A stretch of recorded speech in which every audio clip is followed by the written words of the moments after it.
think it's happening. I think it's happening. Cool? Are we cool, bud? Yeah. Oh, you're ready.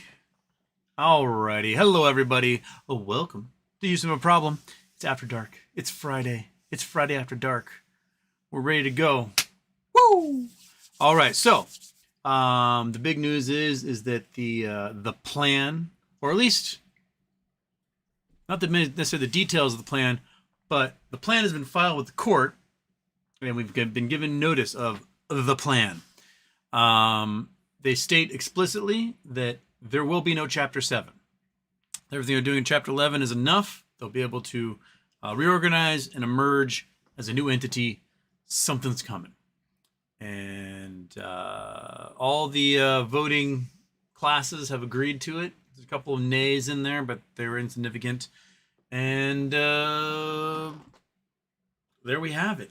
I'm sure the hearing on Tuesday will get more details as to what the plan is. It's long, what's been filed, like a lot of pages. It's very vague. Basically says, like, creditors are pleased and will get what they need out of this Chapter 11. Well, what is it they need? Well, they have it. They make sure that, like, stakeholders will be pleased with this, creditors will be pleased with this. Okay, what are we going to be pleased with? Tell us. Let us know. But I think they're playing it really close to the chest so that when everything is all said and done, they're ready to roll. It is just like straight flush, something like that. So, yeah, I'm thinking Tuesday is gonna be pretty good indeed. Now, you'll see the others being like, well, you know, there was much detail in the plan, therefore it's all going bankrupt and the stock's going to disappear. I don't think so. I think they would have explicitly said, like, this company's toast. That's it, you're done.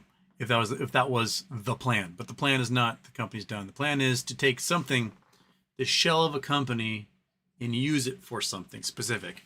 And they're close to the chest. They're not telling us. I think they're doing that for a reason, because they want the shorts to squirm. That's my feeling. It's all, like, down here in the gut region is what the feeling's telling me. So, we'll wait for Tuesday, see what happens, right? Yeah, one of these. Shabam. Nope, shabam.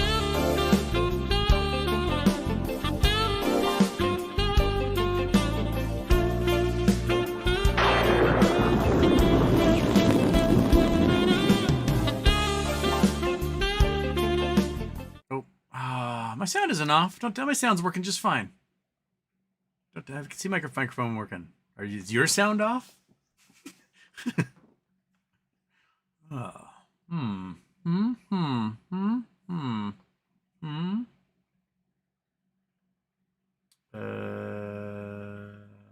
have two windows open? I don't have multiple windows open. Do you two have two windows open?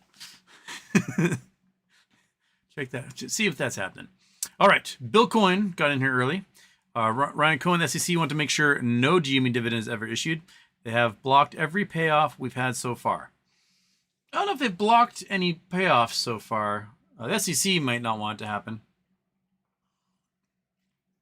As Scott Pollen was talking about in the chat on yesterday's show, it appears they're finagling these most recent quarters to be losses and just barely losses in order to have one hell of a quarter four. Because last year, quarter four just hit it out of the park. They beat estimates by a bunch, posted a huge profit that wasn't expected. And my guess is quarter four this year will be something similar to that. I have no idea if they'll be still playing weird accounting games at quarter three, but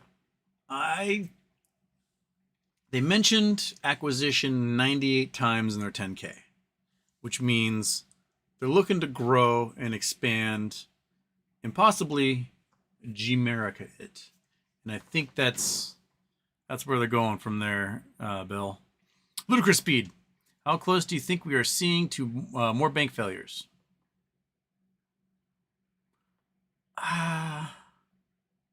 Man.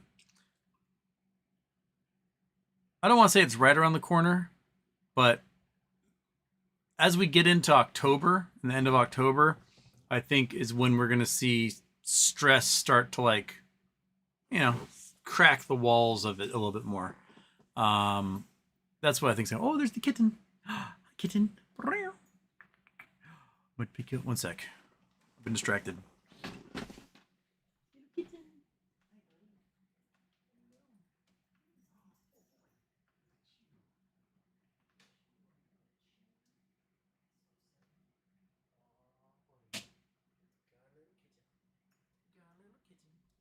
Oh boy, look at the kitten.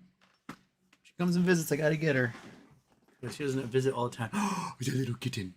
Oh, we were talking about something and I don't remember. I don't remember it all. You erased my brain, little kitten. We got such a strong little purr on you. What's happening? What was going on? That's your question of some kind. Oh yeah, ludicrous speed. How close do you think we're seeing more banks fail? I think cracks will form this fall, and I don't know, whoever's stuck holding the bag on unwanted commercial real estate, I think are going to be the first ones that are going to, like, go puny pop.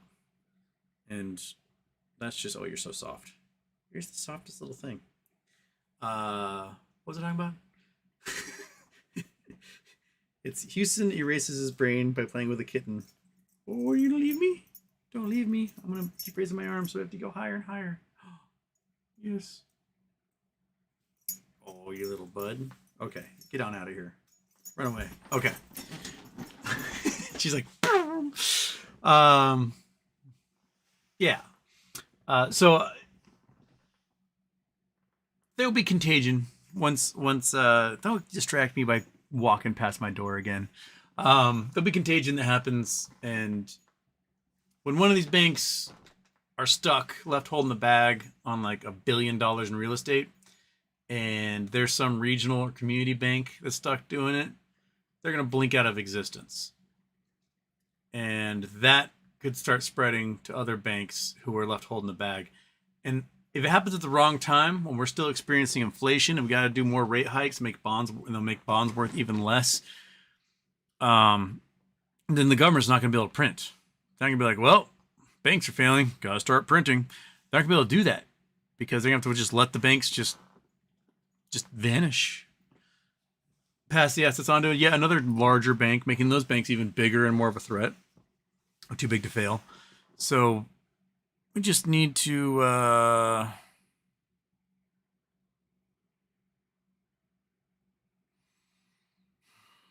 well, I say save the assets, dump them into bigger banks, and then when it's all said and done, smash those bigger banks with a hammer and shatter them into 1,000 pieces. That's what I think we should do. And then KYP Houston, can we still purchase more BBYQ on Tuesday? What do you think will happen Tuesday? I would bet we could still be able to purchase. I bet we'll be able to purchase until we get an official date of when we cannot purchase anymore. That'd be my guess. Hey, Fat Cat, and are you in here too? Everybody's here. So yeah, I would bet you could still purchase Tuesday, Wednesday, Thursday, unless we get some sort of notice from the court saying it's done. You expect to be able to purchase. Oh, you're gonna come back and visit now that Fat Cat's in here? Now that your like surrogate father's here? We're gonna hunt him. Oh, you're hunting the Fat Cat. Oh, Fat Cat got you back. All right. Those two are so funny. Okay.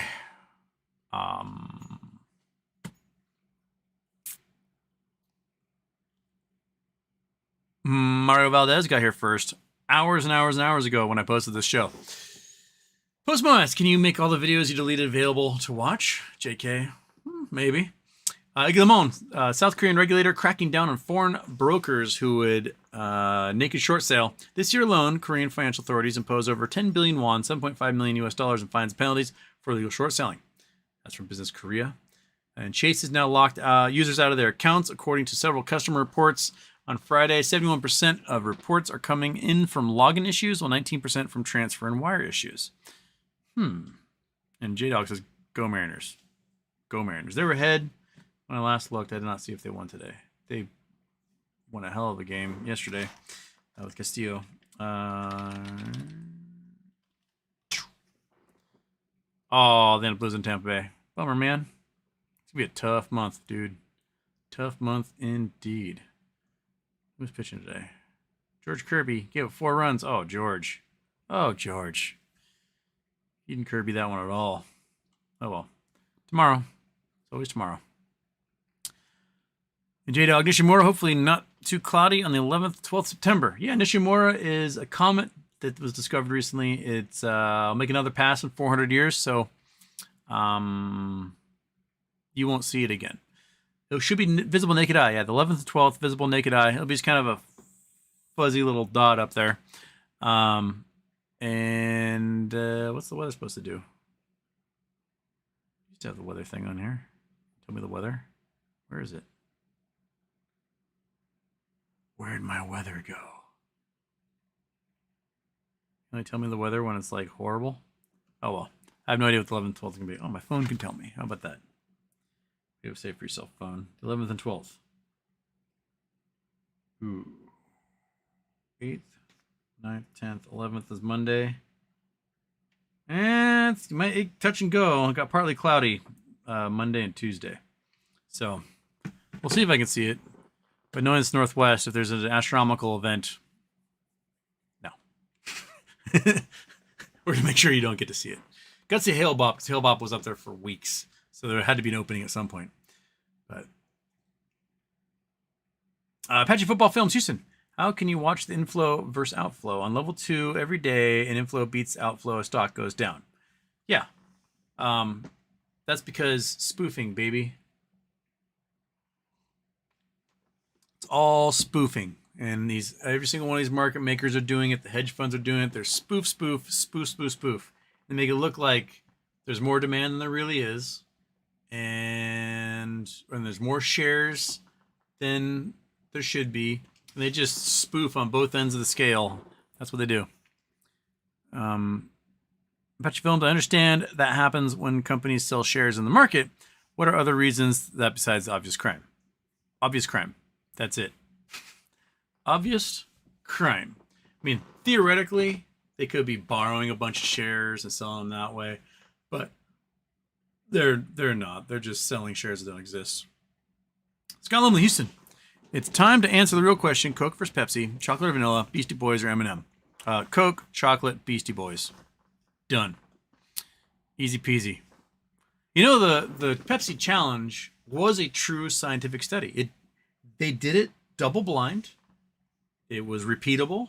And Pepsi would win the challenge every single solitary time. Until you have people drink more than 1 ounce. So you give people a 1 ounce shot of Pepsi and 1 ounce shot of cola. Don't tell them which is which. Sip, sip. They'll pick Pepsi like 75% of the time. But because Pepsi is sweeter and has less bite, the desire to drink it disappears when you have more than 1 ounce compared to Coca-Cola. So when they gave people like 4, 5, 6 ounces to drink of each one, they picked Coca-Cola almost 9-1. It's pretty crazy. Oh, speaking of numbers, end of last show, I talked about the sewage plant in Japan. I thought it was Hokkaido. It is not. It was Nagano, mainland, not, I was thinking Sapporo. It was one of the places at Olympics. And it was $120,000 of gold per ton of poo.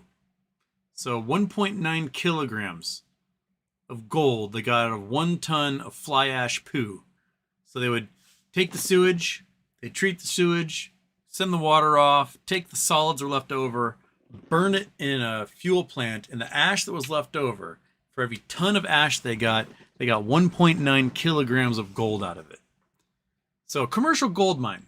You're investing in a giant commercial, a mine like Highcroft or whatever that was purchased into, or a Rio Tinto mine somewhere, Round Mountain, Nevada, one of those big mines. Those mines, to be successful, are doing about 1/4 of an ounce per ton of rock. So they're doing $500, 1/4 of an ounce, like about $500, $400 to $500 in gold per 2,000 pounds of rock. 1,000 kilograms, whatever you want to call it. And the poo in Nagano, Japan, is producing 1.9 kilograms. So that comes out to 35 ounces per 35 grams per ounce. 1.9 kilograms in troy ounces. 61 ounces per ton. That's what they're doing. 61 ounces per ton. So it's about $120,000 per ton of poop in Nagano, Japan. Dang, son. Yeah, so pays to mine poo, apparently. Not only are you cleaning it so that you have drinking water again, but you're burning it and getting electricity out of it. And then you're mining it for the gold. Now just imagine how much gold Nagano, Japan, over the last 50 years of doing electronics has thrown away after they burned it for their fuel plant. Just nuts. Can I explain why there's so much gold in that poo? Yes. The factories in the area are known for doing gold plating processes for electronics, headphone jacks, circuit boards, memory cards, etc. And when you're doing gold plating, you have a pool of electrolyzed water, and you submerge a gold nugget, and on the other end you've got your material you want to plate, whether it's fishing lures or headphone jacks or whatever.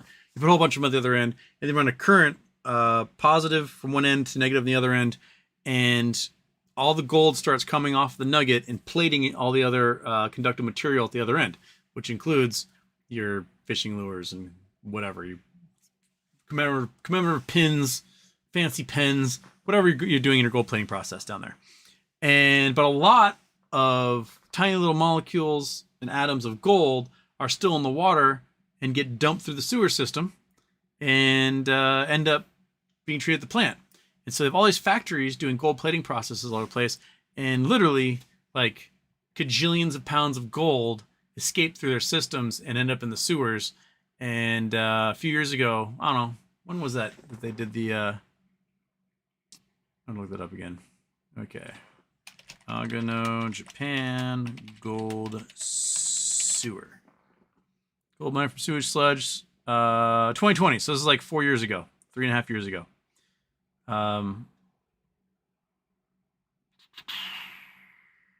Chrome. Sewage sludge. There we go. Sewage plant in Nagano Prefecture earned a cool 5 million yen, $56,000 in its first month of operation when mining gold from sludge. Sewage plant operator, Nagano Prefecture Suwa Construction, announced on January 28th that approximately 1.9 kilograms, 4.2 pounds of gold could be mined from each ton of molten fly ash while burning up sludge at its facility in the town of Suwa. The high concentration of gold in the wastewater sludge can be explained by the fact that Suwa Basin, located in Nagano Prefecture, is home to numerous precision machining companies, metal plating facilities, and hot springs. Nagano Prefecture and Japan's Sewage Work Agency conducted joint research in 2007 and established that the concentration of gold in the ash was comparable to that of high-grade ore. The operator continued treating the ash as an industrial waste because the cost of extracting gold outweighed the potential profit. Suwa decided to start mining the molten fly ash due to the contingent profits that may occur due to the recent rise in gold prices. 1.4 tons of fly ash was sold last October to a smelting company, and at the end of January, Suwa is scheduled to receive its first payment of 5 million yen, $56,000 for the gold recovered. Suwa plans to mine a total of 5 tons of fly ash for a profit of 15 million yen, $167,000 by the end of March 2009. 2009? This is 2020. Oh, this is 2009. Oh, why the date of that say 2020? This is, I guess, 10 years ago. 14 years ago. Gold is more expensive now than it was then. So, facility generates about 3 tons of ash each day by treating 100,000 tons of wastewater. All right, so they have the potential to do 1.9 times 3. Let's see what. All right. Clear. 1.9 times 3 equals that. Times 61 times, what is gold at right now? 2,000, 1,800. Gold per ounce. 1946. Okay, it's almost 2,000. 1946. So they have. Wait, what's happened there? That number is not right. Okay, try that again. 1.9 times 3. So they can do clear 1.9 times 3. 3. Okay, 5.7 kilograms of gold a day, right? That is 61 ounces per kilogram. So 347 ounces times 1946. So yeah, the potential to do $676,624.2 in gold every single day out of that poo plant. So if you do that 365 days a year, 365, the poo plant could be making $246,967,833 a year, just mining gold out of poo. That's incredible. Can you imagine having a for-profit waste treatment facility? They would not need to tax would not need to tax or issue bills to your customers. No, by all means, shit all you like. We will mine it. We're gonna go deep down to the poo mines and make $250 million a year. Goodness gracious. All right, so there you go. I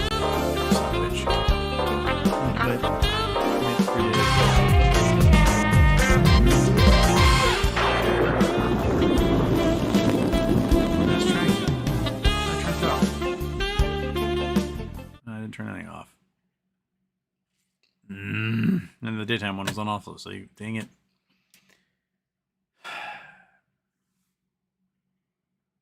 I'd much rather be mining poo right now. Okay.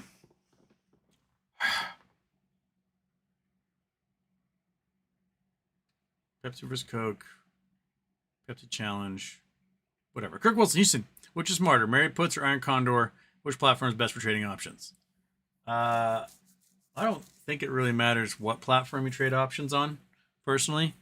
We can go into Married Puts and Iron Condors and crap like that, but that stuff is boring and I don't bother doing it. So an Iron Condor is a way of hedging your bet.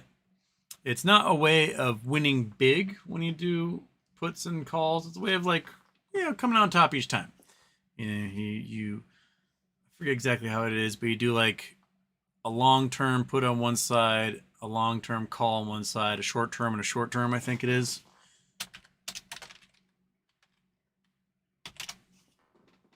Yeah.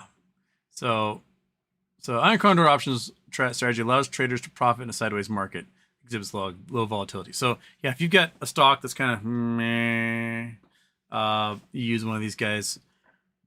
I never bother. I am a complete shoot from the hip person when I do options.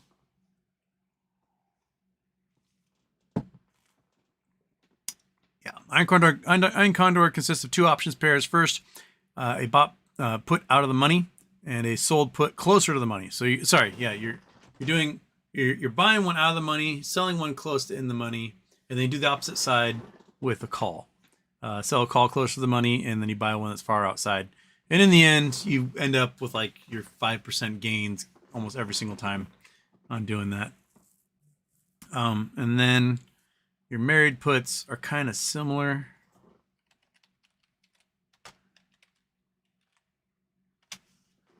So, married put, you hold a long position of stock, purchase an at the money put option of the same stock, protect against depreciation in the stock's price. So you have this thing, in the case the price goes down, you buy a married put so that you can get money regardless if it goes up or down, or sorry, if it starts to go down and you get depreciated in there. If you're looking at long-term investing strategies, those are great ways to go. My long-term stuff, I just send money to index funds and then they deal with all that crap. My own personal investing is I invest in companies I like. I invest in companies I think are going to go zoom, and then I throw some money at puts or calls that I feel like something's going to be interesting. And that's my entertainment expense. So that's what I do. Pronto, unlike market makers, you never fail to deliver. I do fail to click the stupid little eyeball thing that turns it on and off. I don't know why it's an eyeball. I guess eyeball means they can see it, and the eyeball with the cross on it means they can't see it. That makes sense.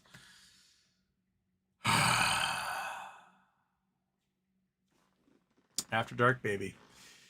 You know, we're wild here. The nerds that stay in on a Friday. Coffee, Donuts, and Homer. The BBYQ news is good. It would be nice to have a win. Yes. I wish the SEC was as tough as their Korean counterpart. What were your 5 suggestions to fix U.S. market? I think there was more than 5. I wrote it down somewhere, but no more naked short selling. Can't do it. If someone is short on stock, mainly borrowing stock, we get to know who it is. Because we have to know who's long on a stock. They have to report that stuff. So now they have to report if they're short. No payment for order flow. None. No spoofing. Can't spoof, right? What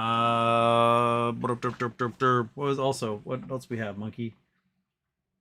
Oh, great. Every time I try to recall what they were, it leaves my brain. Spoofing.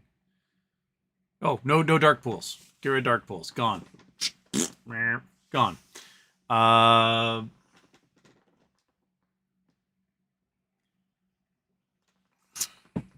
Those 5 big ones. There was more in there, though.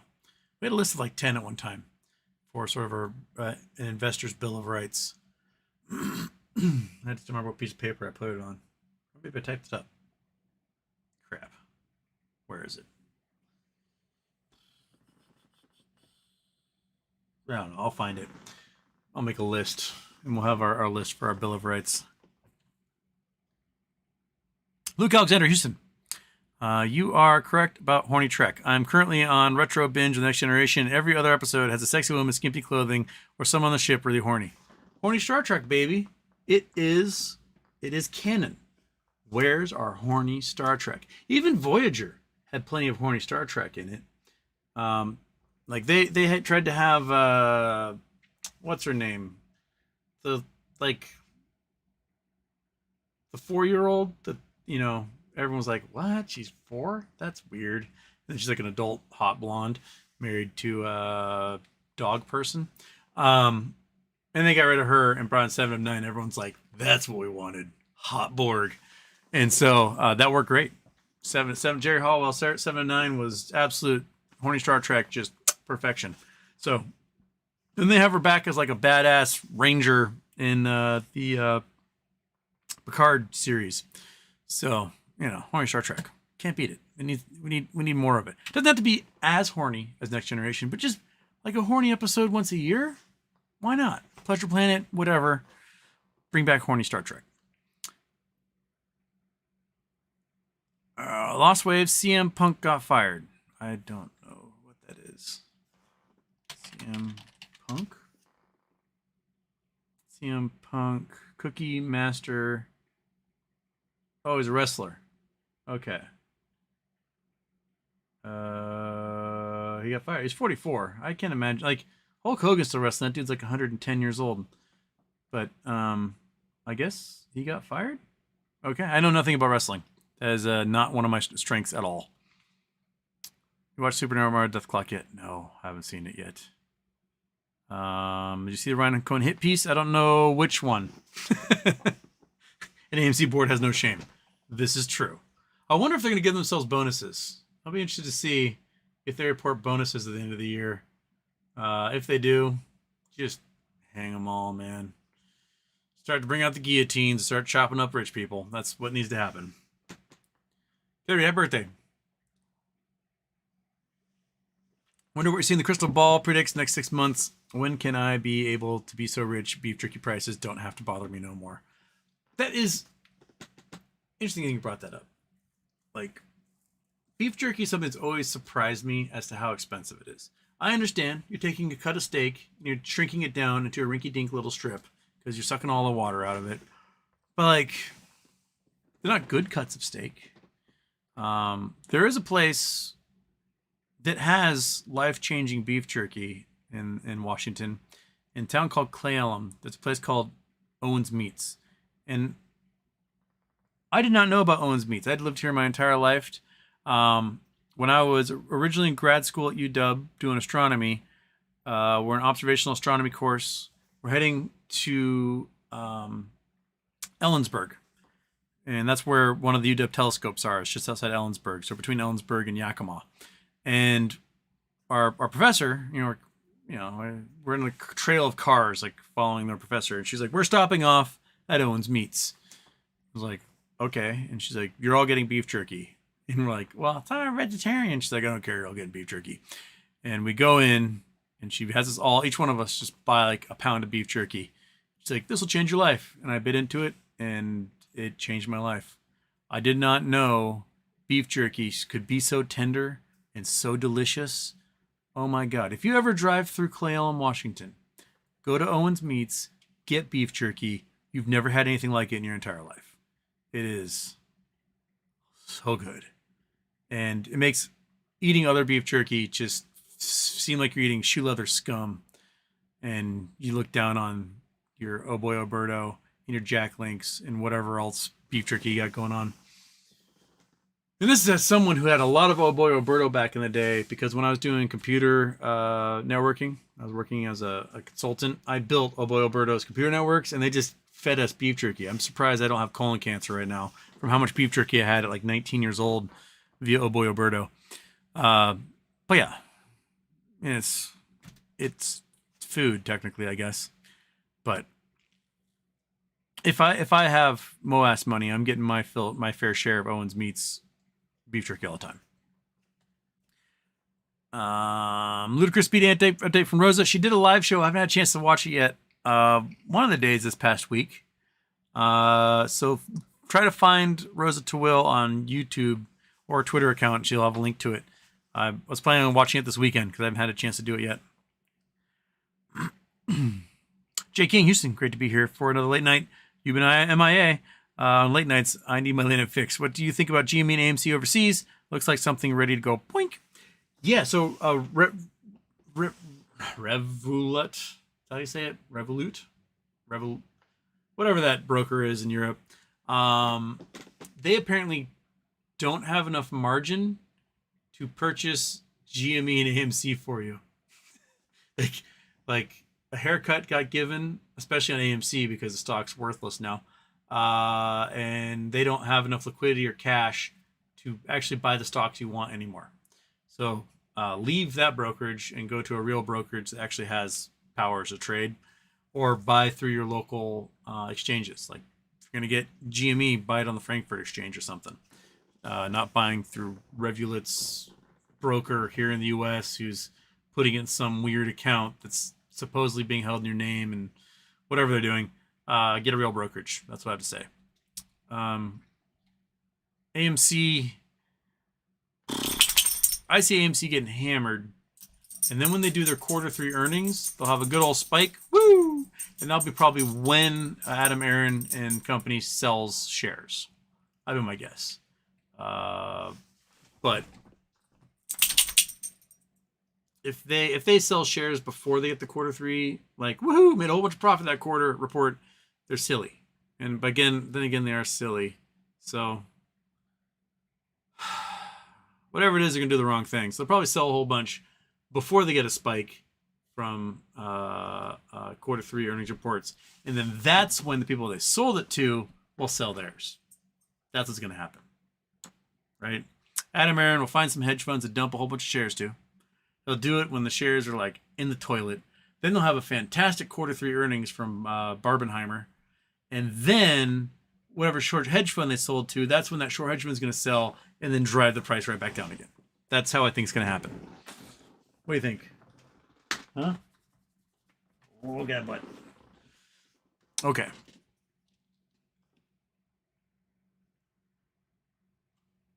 And there's the refresh. Bitcoin. Wall Street Journal article on Ryan Cohen was not a hit piece, just stated the facts. Not sure about other articles. Oh, I haven't read the Wall Street Journal one at all. Ender Stewart Houston.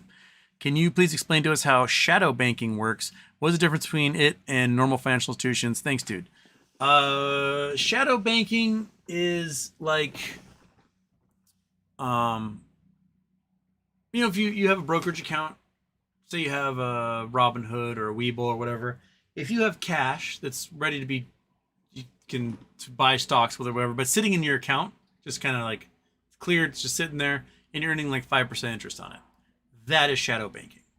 Back in the day, before the 2008 collapse, I had a boatload of money sitting in my PayPal account because PayPal would give me 12% interest on it. So I was like, well, fuck. I'm selling sorts of crap on eBay anyway, so I was doing lots of gem selling. I just left the money in there and earned 12% on it. Way better than the bank account, which I'm getting like a fraction of a quarter of a percent or whatever. And that is shadow banking.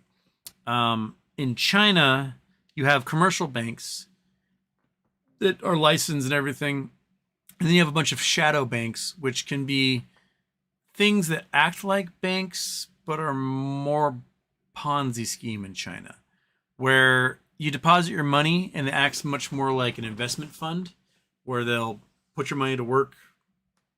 They'll say they might buy bonds with it, but they're probably playing the stock market. And they're promising returns. Like, I have my money in that PayPal. They promised 12% returns. Economy collapsed. They canceled the program, right? My money didn't disappear, but they just canceled the program because they weren't earning like they were before. And these shadow banks in China, they're promising returns like an annuity. Like you deposit your money with us, we're going to give you 7 to 10% back, year in, year out, whatever. And what they're doing is they're taking new customers, and your 7 to 10% return is their money. And then they got to go find more customers, and then they can pay the other people there. And so what's happening is a lot of these shadow banks, which aren't real banks, which are not licensed, which are not authorized to operate as banks, the Ponzi's running out because there's no more customers. So once you're out of customers, the money's gone. That's it. Show's over.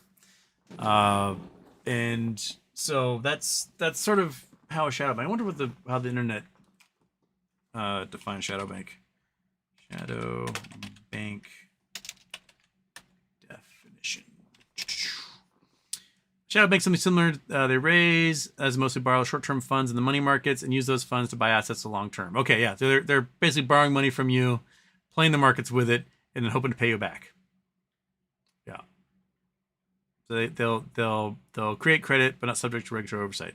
So they loan a lot, I guess, with your money, but they're not actually a bank.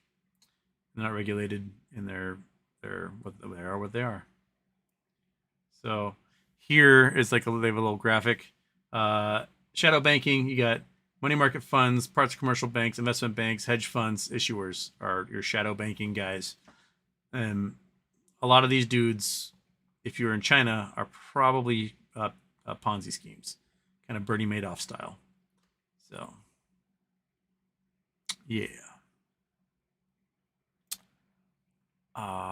Andrew Stewart, Houston, can you explain us how? Oh, that's shadow banking. We did that one. Duh. Takeda Raw, happy birthday. Love the show. Slap the monkey butt. Oh, buddy. Woo!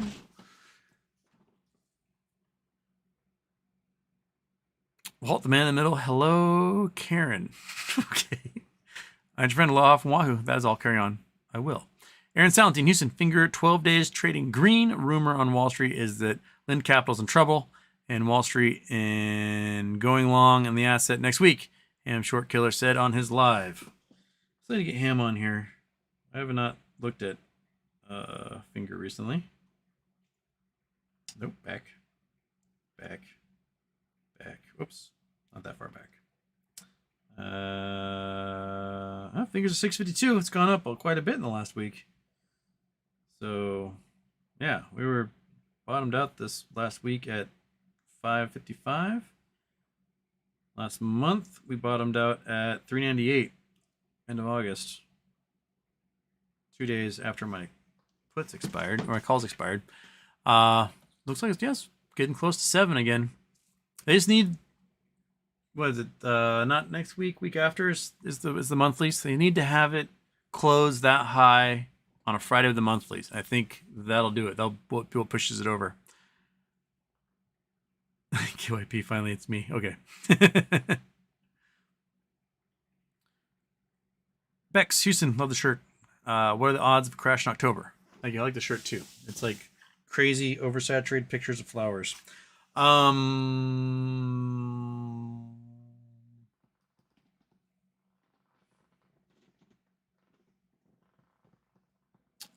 of a crash in October. Greater than 0. Less than 1.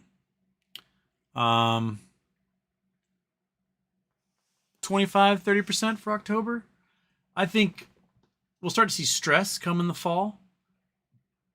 But I think a lot of the damage is going to be done as mortgages start to reset come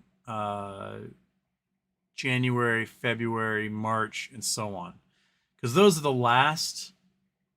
first of the folks who bought homes when real estate prices, when interest rates were low. You bought a home December 2021, you were getting at 2.5% to 4% interest, right? Now you're at 8% or more. And so when your reset hits on your residential rate mortgage, you're probably paying 9 to 11%. So come like January, February, when those mortgages start to reset, and there's no sense in like refinancing because interest rates are high right now anyway. So the best you could do is maybe find another adjustable rate you could get into in the last another 2 years. I don't know. But yeah, I think come this winter, we're going to see those adjustable rates reset. We'll probably see a little bit happen in the US with that, but the big things are going to be UK, Australia, Canada. Those 3 will be the big indicators, and then it may bleed over into other markets as a result. Yeah, that's what I think this winter is going to be a bit iffy when those things start to reset.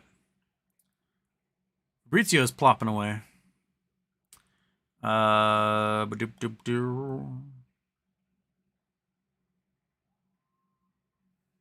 the coyotes are out there, monkey. You want to go murder something? Can you be bothered? No, they're too far away. Jason Blackwell, a kitten showed up in Houston turned to Mitch McConnell. It's true. Every time Mitch McConnell zones out, there's a kitten just playing with a ball of string or something out there.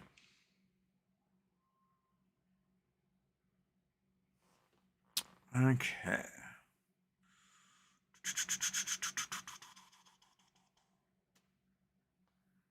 Drive with Valerian, thoughts on living 1 mile off the coast in Seaside, Oregon. Wait, you want to like live in the water in Seaside, Oregon?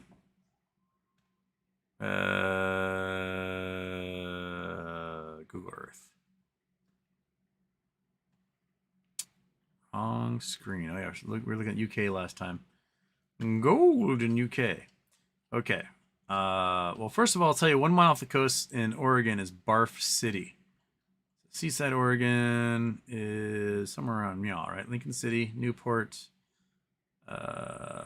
Florence, Coos Bay. That Seaside's up here. Seaside, here we go. So a mile offshore, Seaside, Oregon, is okay, about there. Oh, right there. Okay, that's about a mile offshore. That's Barf Central. I don't know why you want to live a mile offshore. Wintertime, you got like 60-foot sets coming in. Crazy ass storms. You have post-tropical cyclones. At least like 5 of them hit you every winter. That just doesn't sound like fun. I don't know why you'd want to do that. Don't?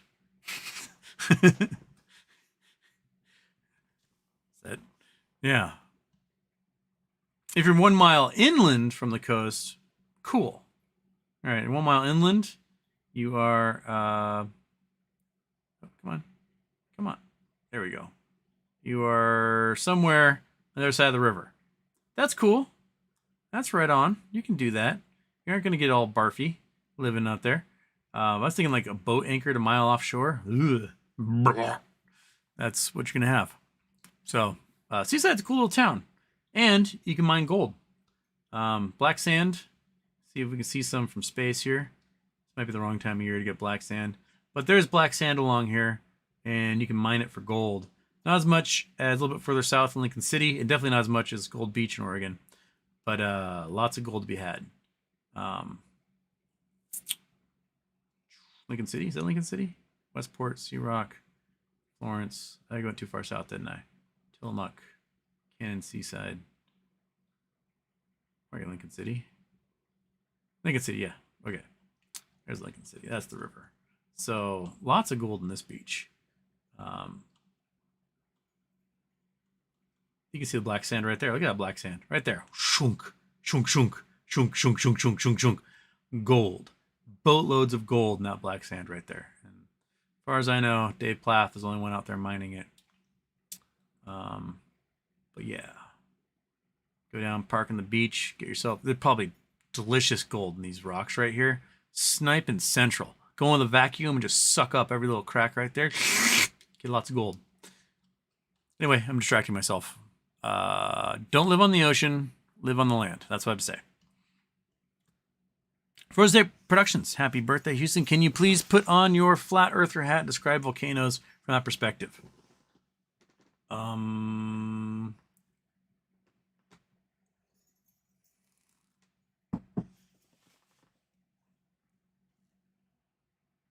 don't know how volcanoes work in a flat earth.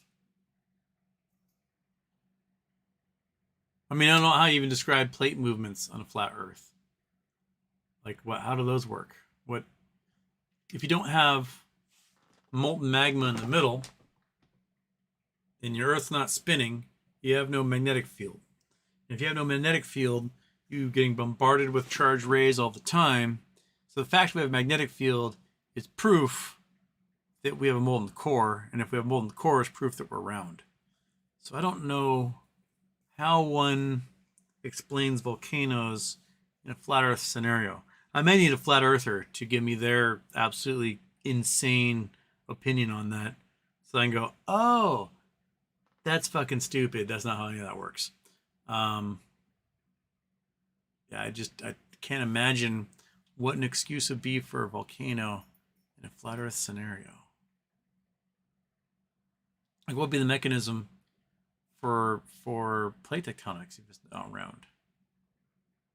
Like, why would the Atlantic be expanding and the Pacific contracting if the Earth's flat?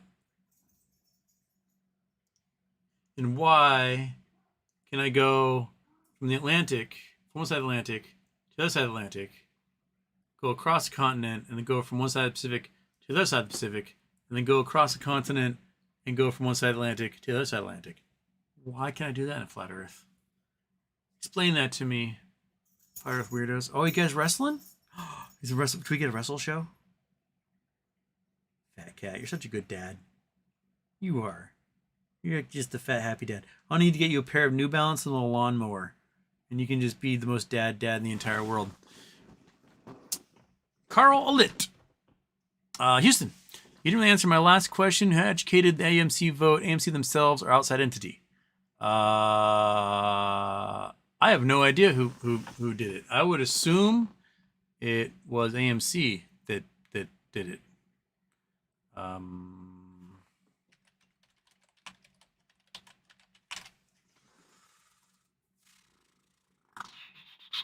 Shareholders only approved. Common shares.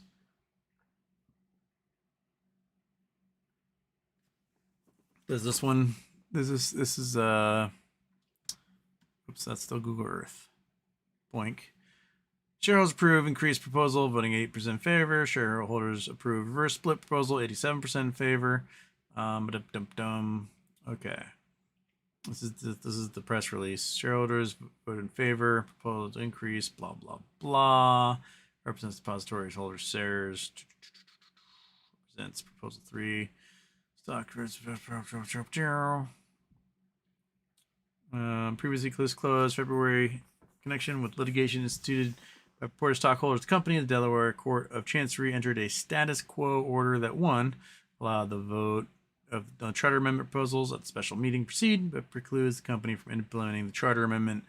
Okay, that has nothing to do with who... I don't know who did it. I don't know who adjudicated it.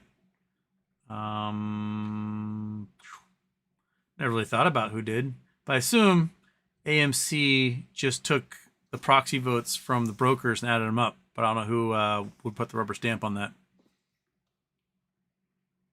929 million votes present.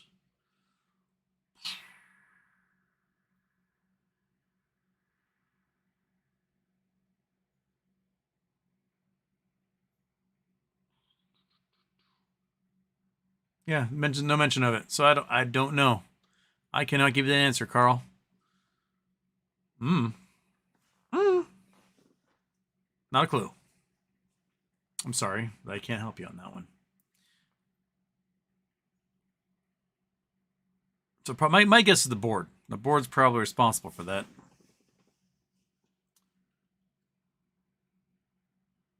Nicole, where's the safest place in the world to live away from floods, fires, hurricanes, etc.?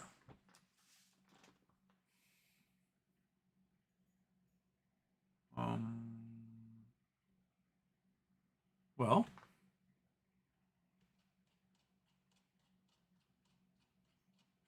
okay, so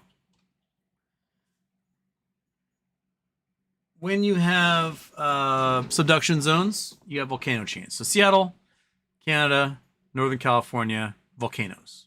This also results in subduction quakes along the spreading ridge. So you got earthquakes there, earthquake subduction zone, earthquakes in this whole region here. So earthquakes, volcanoes, guaranteed going to happen. Now volcanoes themselves, volcanoes generally don't affect you unless you like live on the volcano or within a few miles of it. You might get some ashfall and stuff, but like the violent stuff from a volcano, it's usually pretty local. So like I don't have to worry about volcanic stuff, yet I can see, you know, several volcanoes from my neighborhood, right? Earthquakes, on the other hand, you can't really escape. That I'm just living with the thought that earthquake's going to happen. A big one's going to happen sometime in my life, and I'm just going to go, well, that was that. California, you don't have to really worry about volcanoes in Southern California, but you do have lots of these strike slip faults, transverse faults, things like that. So you have lots of earthquakes down here. You can get storms, you can get flooding. In 1861, the entire Central Valley of California filled like an ocean, and they got more rain than never thought possible. So you can get flooding. Now, if you're in the desert, you don't have to worry about hurricanes and stuff like that. You got very few earthquakes to worry about. You have no volcanoes to worry about.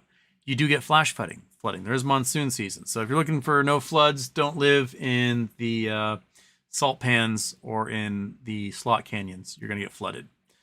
You got earthquakes, few of them in the Rockies. No volcanoes to worry about. You do have tornadoes, line winds, monsoon seasons, flooding.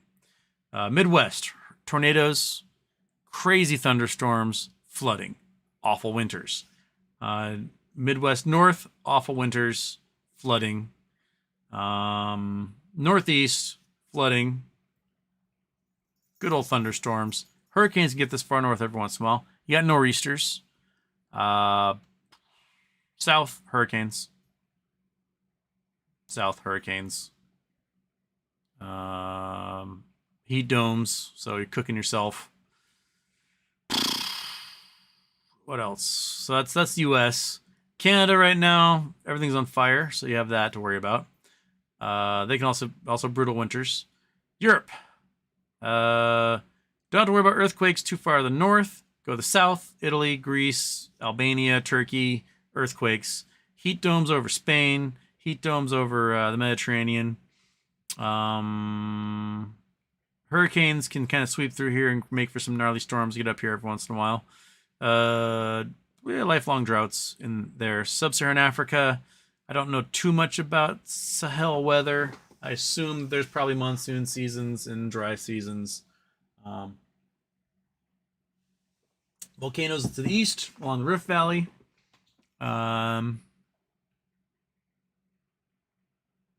Cyclones, I think, hit through here. So if you are Somalia, Kenya, Mozambique, stuff like that, I think you can get cyclones. Same thing with Madagascar.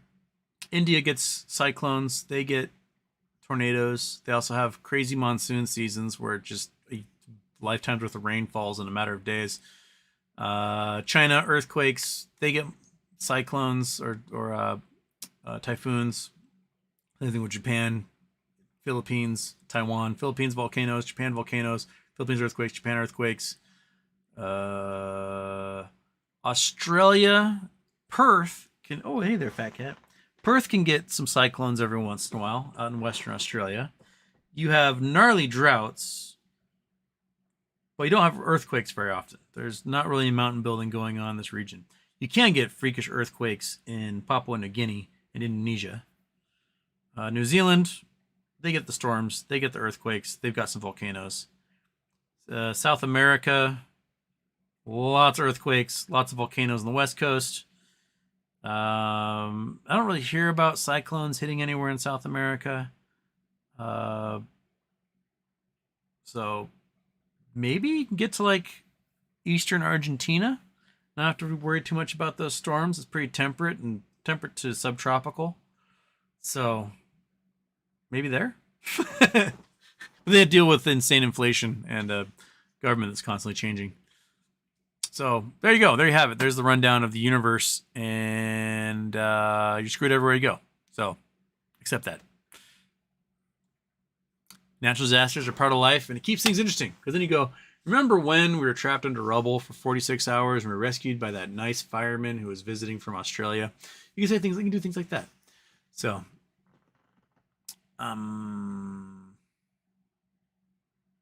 Tool of freedom. No more dry powder for all these tasty dips.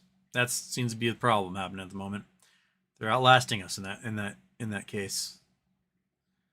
Mark Kirkpatrick, if BBYQ went private, is there a risk FINRA could do another U3 halt at the end like they pulled on MMTLP? Possibly, but I don't know if they'd want to go private. I have a feeling that it's going to be used as a SPAC to launch the stock of Teddy or G-America or something like that. So I don't think they'd want to make it private. I think they want it because it has an accounting and it has issued shares, and they can use that rather than have to go through a pain in the ass IPO process. And they can. I think the entire point is to get the shares. I think that's the point. That they can have shares issued in the company out there, and they can just assume the role. Right? Oh, you're gonna make that monkey butt want to get off the bed, aren't you? Yeah, you sweet little guy. Oh, the monkey butt hates cuddling so much. She's dreading every moment that you're touching her butt with your soft little cat fur.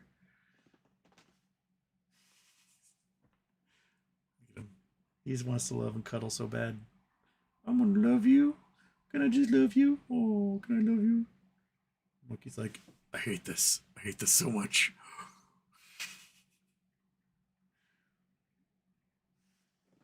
Oh, Sile, you want monkey. It's so rough being loved.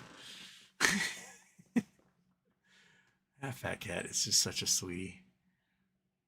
I've never met a black cat. Like, long-haired black cats can be crazy. But like a short-haired black cat like these guys, these are like a forest cat of some kind. They don't really shed that much. I don't know, I got them from the pound. But like my sister had a black cat named Midnight Louie who was just a lover. He just loved everyone. And this cat is just, they just want to be loved. I don't know why black cats get such a bad rap for being like bad luck and stuff. This fat asthmatic piece of crap, just such a lovey-dovey dude. He just wants you to know, thinks you're okay. Wild, good morning. Good morning. Big Mac 8000. Hey, Houston. Thanks for all your hard work. Do you think they'll find a way to delay BBYQ any longer, or does it look like it's make or break time? Holding happily, but I'm curious. I don't know, because like the documents that got filed were like, the basics for the plan have been agreed upon. There may be minute changes here and there, but any change we do is not going to affect the overall like goal of the plan. There might be, so that seems to be what was in the paperwork. Like, this is happening. We're going to talk about it with the court on Tuesday. They moved it to like 2:30 in the afternoon for some reason and not 10 in the morning, which is weird because I think you'd want to be able to talk about this thing all day. But maybe the judge is like, you guys good? And they're like, we're good. Okay. Plan away. So that might be what it's happening. But it sounds like they're good. They're going to pull this entity out of bankruptcy, leave behind the unyet resolved leases, and let that be some bankrupt, useless piece of crap that has nothing to do with anything else, and has some poor guy who's like a asset manager deal a lot of stuff, and he makes most of the money off of it, and then they're done. But that would seem to me to be what they're shooting for on this one.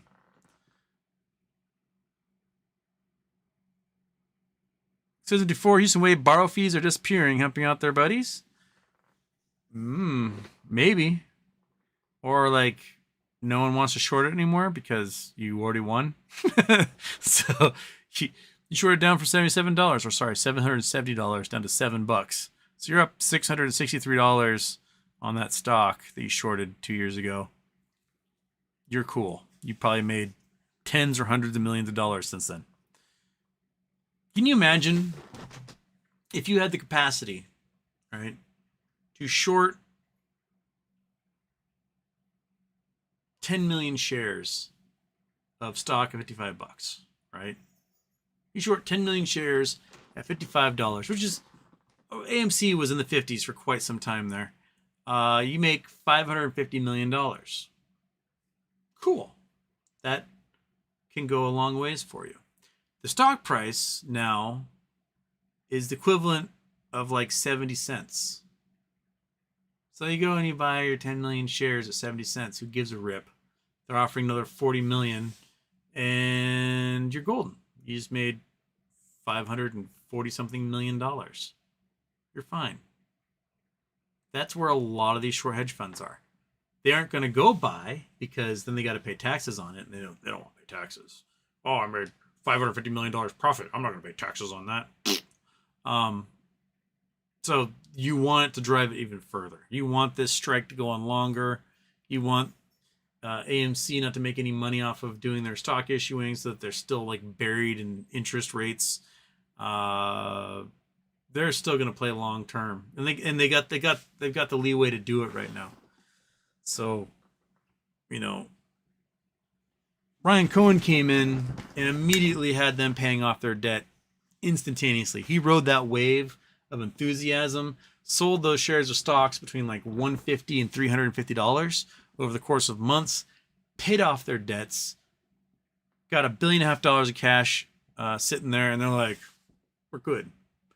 And AMC just squandered for 2 years their rabid fan base and never got anything out of it.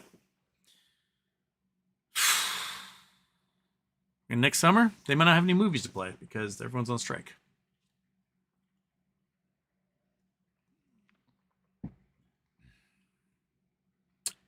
Frozen State Productions. I know the multiverse doesn't exist, but it sure makes good stories like Rick and Morty. What is your favorite multiverse story? I like when Community plays Dungeons and Dragons, and they did the multiverse story of the dice roll about who had to go downstairs and get the pizza, and what happened each time someone left to go get the pizza. And it was just brilliant, absolutely brilliant on television. Then again, it's the creators of Rick and Morty that did that. So Dan Harmon was all about that. So that's probably why they're so good at it. They've got years of experience. But that was probably my favorite out of all of them. Community was just so brilliant. Absolutely just... I'm trying to think of my favorite sitcoms the other day. Community's number one, hands down. I would put... who else would be up there? News Radio would be up there. Brockmire. Brockmire was pretty darn good. Short-lived. The Detour. You guys ever watch The Detour? Holy shit, that is a funny show. Jason, what's his name, who's married to Samantha Bee, was on one of the guys on Daily Show. His show. Oh my gosh, it is just so funny. The kid that plays the son, what's his name? Jereb. It's supposed to be Jared, but there's a typo, so there's just Jereb is his name on his birth certificate. He play. I've never seen a child play a moron so well. The kid is such a himbo, and he does such a good job at it. It's incredible. Anyway, The Detour. I highly recommend The Detour. I think it was FX or something. TBS. I don't know, one of those. Watch that. That show was funny. I don't know. I'm getting distracted now. Multiverse, Community. One of the Dungeons and Dragons episodes, they roll for who has to go get pizza. It's hilarious.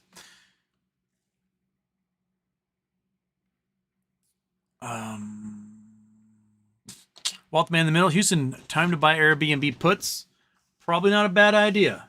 I think we're going to see more and more legislation against vacation renters.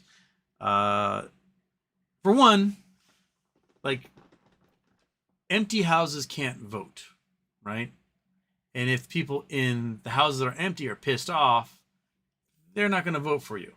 So folks are going to tend towards, if they're not in a predominant vacation zone, if they're not in like you know, Kihei, Hawaii, or Orlando, Florida, that is a tourist dependent market, you are probably largely going to vote against having so many of these rental homes, these short-term rental homes, where you have no idea who the neighbors are because they're constantly just changing. What are you doing, kitten? Hi, fat cat. Meow. Kitten, look at this. Kitten. You see that? That fat tail right there? Do you want to get it? Do you want to get that tail? Look at that. It's just dangling there, waiting for you to just eat it. Yeah, get it, kitty. She's staring at it. She won't get it yet, though. But yeah, I think the initial reason why Airbnb exists is gone. To me, Airbnb was a lot like the original rideshare program. Like, when I first heard about rideshares, I don't know, 10, 12 years ago or something, whenever it was, when Uber and those guys were starting to make their appearance, it was like, I saw it as like a message board, like, hey, I'm driving from Seattle to Spokane. Anyone need a ride? Hop in, pay me gas, and I'll give you a ride out there. It's on the way. So that's kind of how I saw it, and then it became this like taxi service. It started undercutting the actual taxi services and putting taxi services out of business. And once they got the taxi services out of business, they jacked the rates up. So they basically just did antitrust violations across the board to undercut their competition at a loss, using VC capital to subsidize it. Same thing with Airbnb. It was like couch surfing. You know, I've got a spare room. Sure, I'll let somebody stay here for $40 a night. Why not? And it became this whole like, oh, you can rent my entire house for $1,000 a night. And then I went out and buy houses out there just to rent out for $1,000 a night. And then all of a sudden they started attaching like weird rules and cleaning fees and all sorts of stuff, because being a landlord sucks. If you're a landlord, you have to like make sure that the toilet isn't broken and blah, blah, blah, blah, blah. It's a pain in the butt. If you're doing short-term rentals, people are using your house to party. And when they use your house to party, they're going to destroy shit. That's what they do. People are destructive when they're partying. And so you, as the landlord, are constantly having to fix all the shit they break. So you're going to levy these huge cleaning fees to make sure they don't break stuff. Because they're going to be like, oh, I can't afford this extra $200 a night.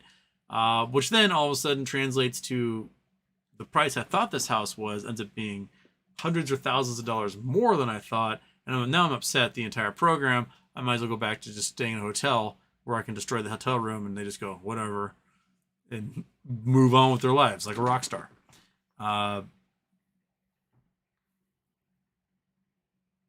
Yeah, I think Airbnb jumped the shark and now going down.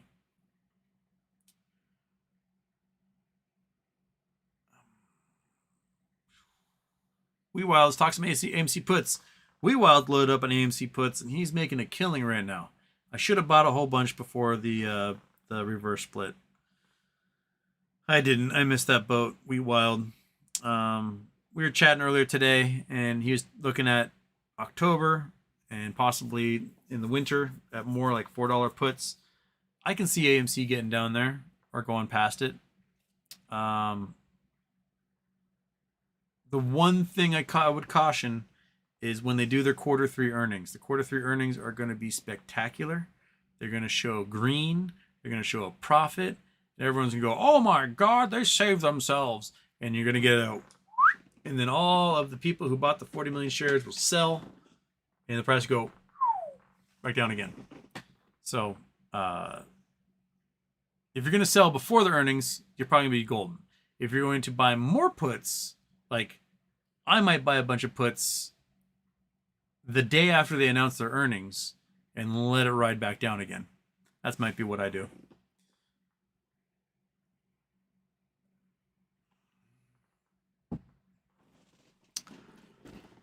"808 Quail, happy birthday, Houston. Have you ever tried Kopi Luwak coffee? It's the most expensive coffee in the world right now." Is that the one that comes out of the civet's butt? So the civets eat the coffee beans and then shit out.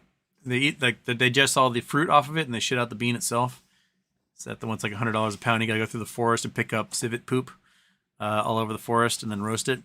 Apparently the enzymes like work the coffee beans in a way that when it comes out of the civet, it like roasts better and grinds easier, and I don't know.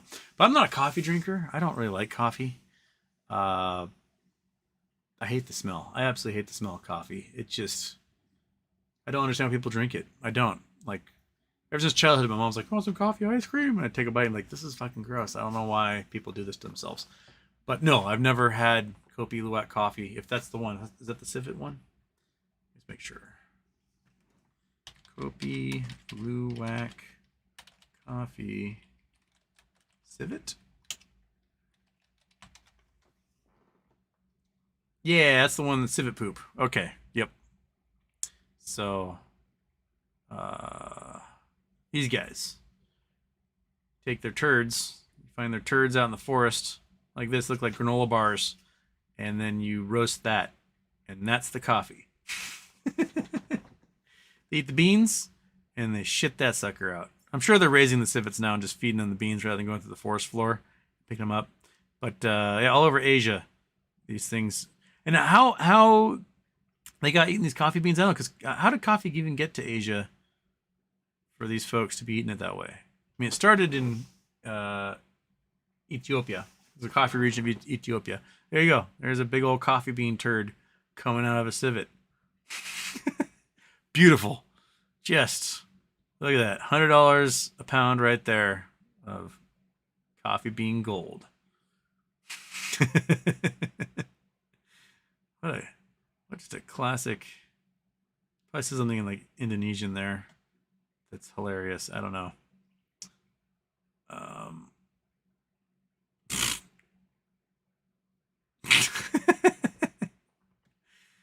There you go. Good to last drop, baby. Civet poop. Scott Paul in Houston. Do you know about the Angolan oil fields? Can you fly around those? Talk about Angola mining resources. Well, I talk a little bit. I'm not super knowledgeable in it on Angolan geology, but we can look at it. Come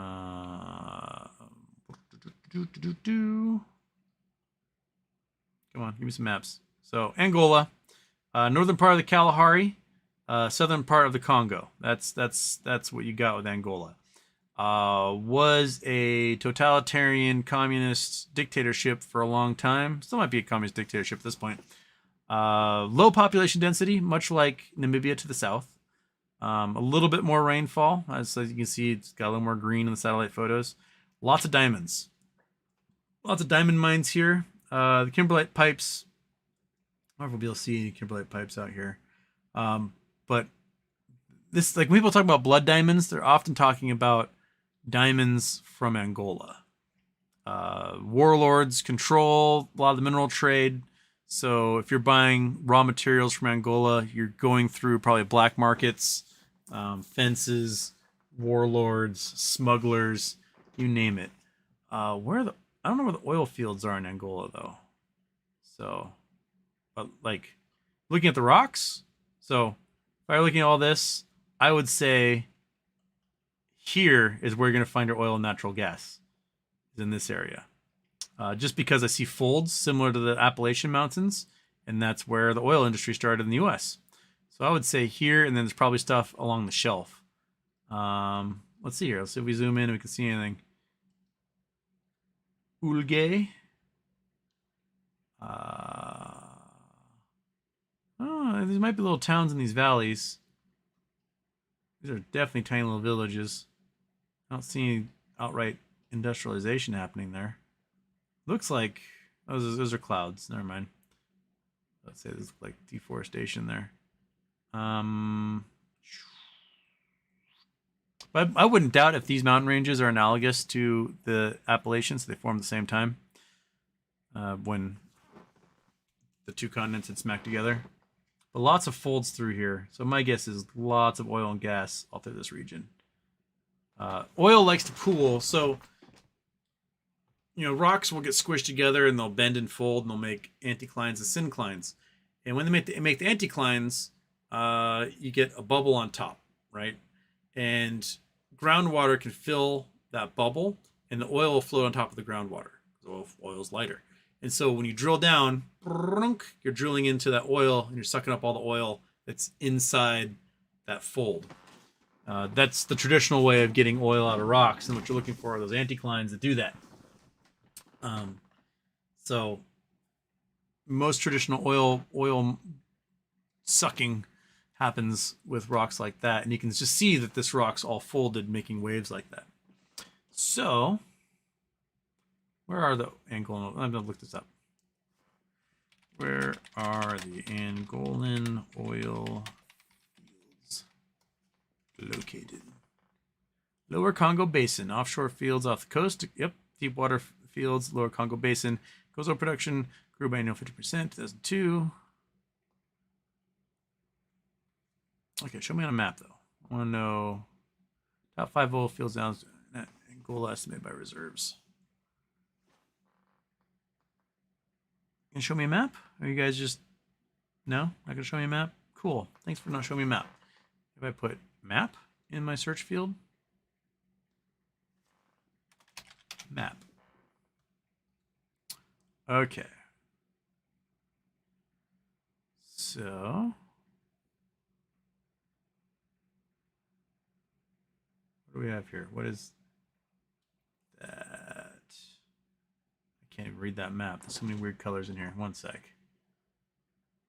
Oh, here we go. Oh, that's the offshore stuff. That's stuff on the continental shelf. I don't want the continental shelf, but it looks like there's a bunch of fields. So if I take Google Earth off here. So this is the coastline here. It's the Congo River popping out. Offshore quite a ways. Some Luanda up north of Congo. These are all discovered oil fields offshore in the Atlantic Ocean off of Angola. I want to know about the oil fields on land, though. That's also offshore. So it looks like most of it's offshore. They're not doing too much exploration on land. So, bring back Google Earth. Doo-doo. Whoops. There we go. Okay, so it looks like Congo River is here. That's the Congo. That's the Congo. And then Luanda. Luanda down here. So it looks like most of the oil fields are along here. So I wonder if we can see any offshore rigs or if it's all going to be just animation.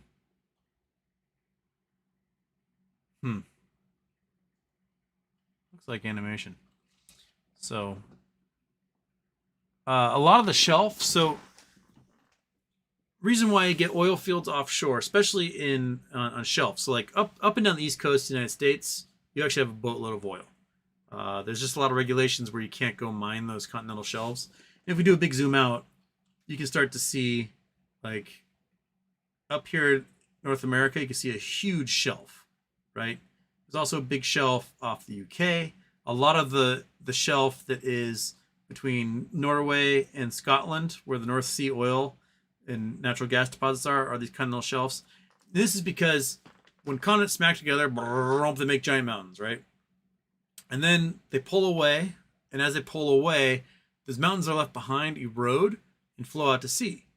Well, as they flow out to sea, they bring with it all sorts of life, plant matter, whatever else, detritus, leaves, and they flow down and they make layers of sediment. And those layers of sediment get piled on top of each other and make for really, really, really, really, really big sedimentary shelves. And in those sedimentary shelves, that life cooks and bakes and lots of chemistry goes on, and the oils get squeezed out of whatever material is there, and you can get large deposits of oil. Now, they're looking at doing offshore oil drilling in Florida. They're probably going to do lots of it. They do lots of it in the shelf in Texas and Louisiana. Used to do quite a bit in California on the shelf down here.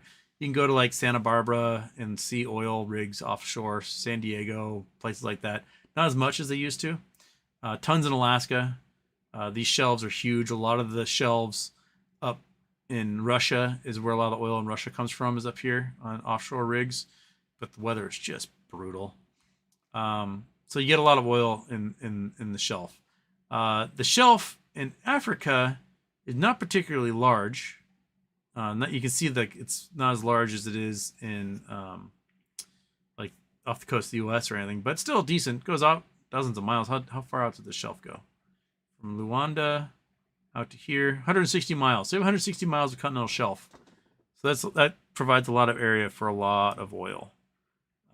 And my guess is that the oil here came from when these folds right here, these Appalachian-looking mountains, when those things were 30,000 feet tall, everything that was in them that was alive washed out to sea and got buried in the sediment out here. So these mountain ranges now are a couple thousand feet tall.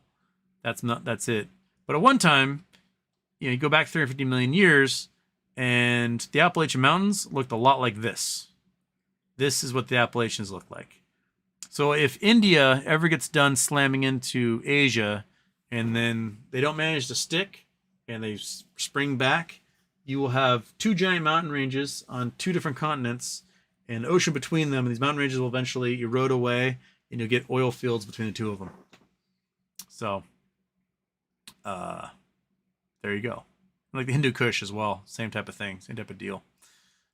Does that help?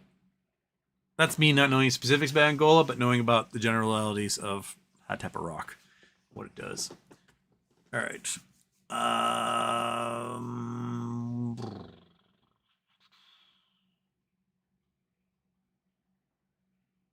Frozen State Productions, Houston looking forward to the Twins facing off against Seattle in the playoffs. Break down the series.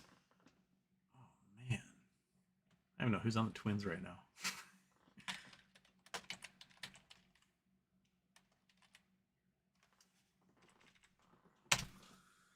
Okay. I was looking at Twin statistics. Who the hell is even playing on the team right now? What's their record? Their record is 73 and 67, so they're a few games above 500. The AL Central is a very, very, very weak conference. Let's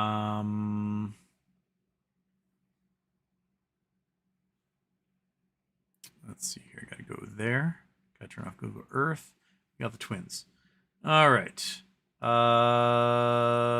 Very mediocre hitting. We got 2 players that are pretty decent. Joel Julian and Royce Lewis. They're doing all right.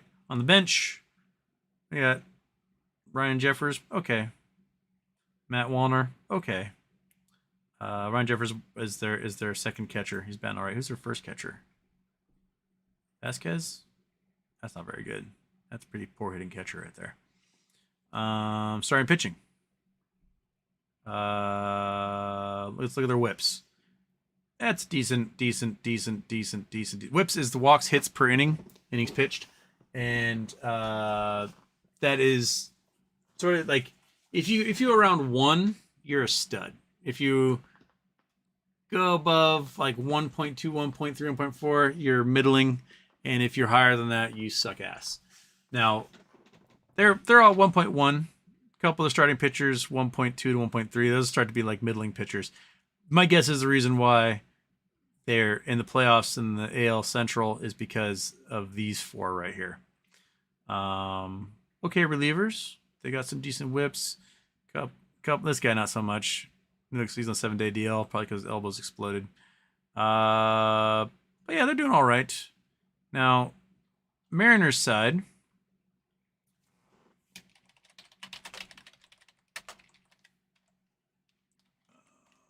Reference. Bing. Mariners have probably the best starting rotation in baseball right now. So, well, let's look at their hitters. Hitters, meh. Like J.P. Crawford's fine, turned it on as a leadoff. He's getting on base at a higher rate than he was previously. So fantastic. Julio Rodriguez, he was doing pretty mediocre. Absolutely crushed it in the home run derby in the All-Star game, and then he came out like a fucking cannon, and he's been turned on. Teoscar Hernandez sucked all season. All of a sudden, in August, he's hitting like 400 and hit lots of home runs. Jared Kelenic is coming back. He started out gangbusters earlier in the season, kicked a Gatorade container and broke his foot. Oops, in frustration. But again, like their lineup, not too scary over the course of the season. You look at it, and you're like, oh, that's pretty middling. But look at the starting rotation, 1.0, 1.0, 1.0, 1.0, 1.1. And the only starting pitcher who's terrible is Marco Gonzalez, and he's on the DL. So he's not coming back anytime soon. These are like the four lowest whips in the entire league. They are crushing it. Absolutely crushing it. Luis Castillo has a good chance to get the Cy Young Award this year. It might be what's his butt with New York who gets it, just because he's got more wins.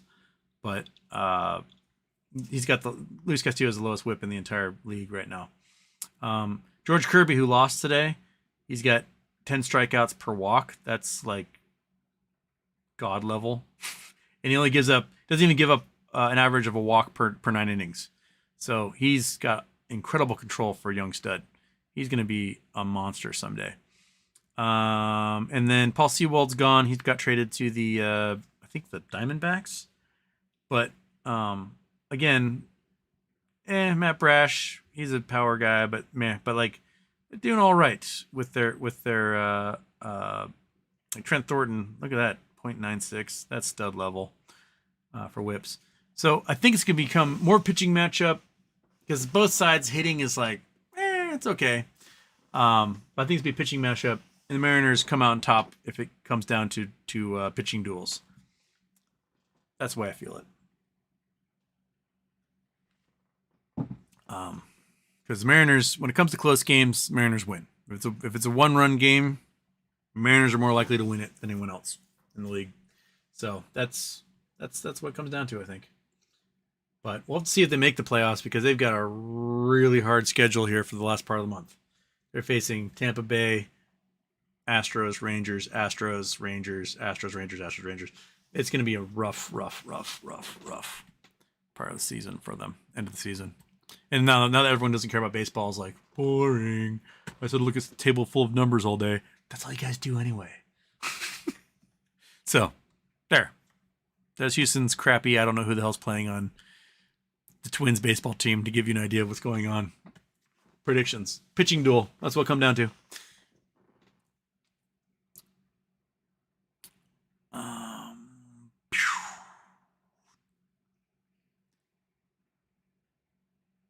Oh, I just got to the double intro part. So I'm an hour and 7 minutes behind. That's how we know that went from.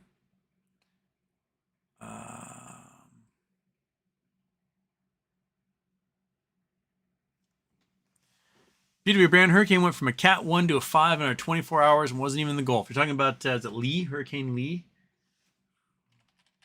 Let's see what the National Hurricane Center, bam.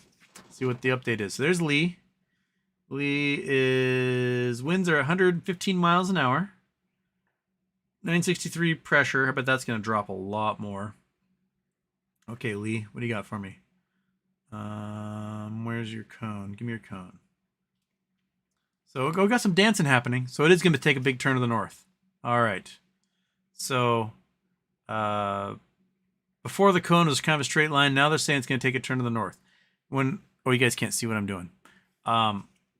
when the hurricanes take a turn to the north, depending on where those thermoclines are for the temperature gradients, it can lose a lot of power quickly if it turns too fast. But this means it can turn and bend and curly Q and smash Bermuda. It can head up the coast and become like a Hurricane Sandy type situation, hit New Jersey, New York, and so on. Or it can get far north, hit a temperature gradient where the water's really cold and just goes into nothing. It becomes just a nothing burger. So see where it goes. But it's a major hurricane. Oh, sorry, it's a regular hurricane right now. But it will become a major hurricane by Sunday. So, what's the other storm out here? Margot. Margot is at 40 miles per hour. What's she supposed to do? Tell me, Margot, what are you up to? Margot's doing a big bend. So that's going to become a hurricane, and then probably become a post-tropical cyclone and then spin around and give Ireland a bunch of rain or something. So don't have to worry about Margot. Forget about Margot. She doesn't matter to us. She's going to make it rain in Ireland like 2 weeks from now. Okay. 22.3E, what's up with MMTLP? Well, NextBridge, as it is now, is waiting for word from the SEC on their S1, so we'll find out. Marco Patrick, no high-speed trading is one of your improvement suggestions. Yes, getting rid of high-speed trading. That's another one. So add that, number 6 on the list. No high-speed trading.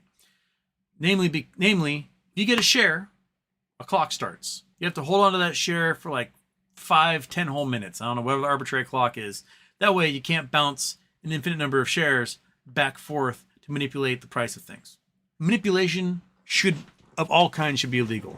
You should not be allowed to manipulate anything, period. I don't care what type of loopholes you have. If it's seen as manipulation, it gets ruled as manipulation, and just get rid of them.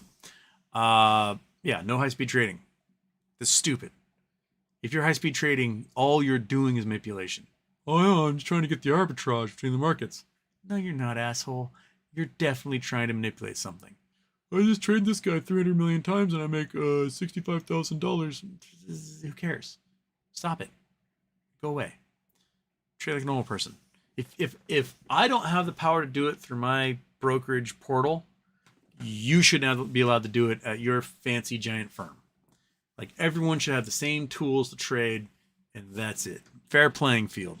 No more special treatment just because someone's rich and they can buy a giant computer that's 800 feet closer to the exchange than the other rich guy.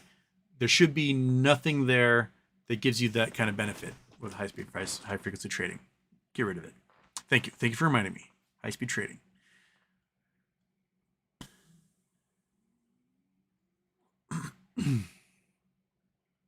Stephanie L., maybe you discussed this already, but what are your thoughts on the SEC's probe of RC? It's going to go nowhere. They'll probe them to make the market makers and hedge funds happy, and they'll go, oh, he's clean. That's what I think is going to happen.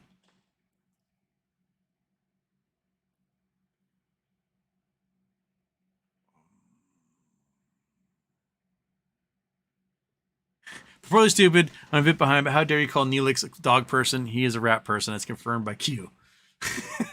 Okay, yes, Neelix is a rat person. Sorry, not a dog person. He's a rat person.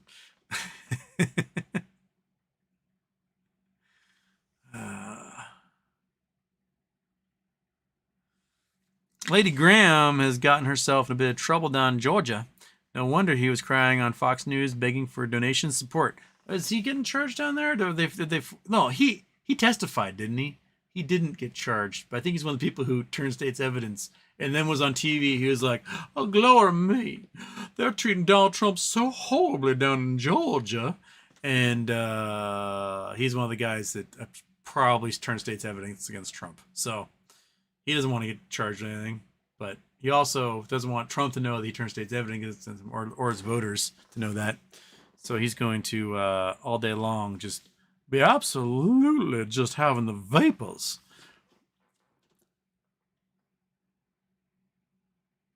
Definitely, I'll remind peeps to like the video. Yes, like, subscribe, become a green member, join the green team, high five your grandma, take your dog for a walk, Buy lemonade from a lemonade stand while it's still summer, and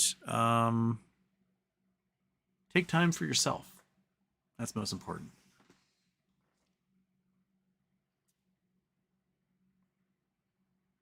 Drive with variant. I meant towards the highway, not off the coast and the sea. Sorry. There you go. Yes, if you're going to be in seaside, my island, cool. All right. Word. Yeah, fine. You'll be great. You won't get the brunt of. You'll still get some gnarly storms in the winter, but you won't get. You can drive down and watch the waves if you want. Watching 60-foot waves crash is one of the coolest things you'll ever see. It's just when it happens in the Northwest, it's really, really cold and rainy. When it happens in Hawaii, you're like, whoa, it's sunny and beautiful. There's 60-foot waves just going, okokong, causing earthquakes all over the place. So, yeah. Stephanie, how do you mine black sand for gold? Metal detector? No. You can pan it. It's pain in the butt. But I use clean gold sluice. Let's see if we can find. Hopefully Dave's still alive and making those things. Cleangold.com.org. Clean gold. There we go. Use these guys. Clean gold sluice. So Dave Plath is the inventor of the clean gold sluice. He worked for like Oregon Electric and Power or something as a chemist. And then when he retired at the beach, took up beach mining as a hobby, and then invented this really cool sluice.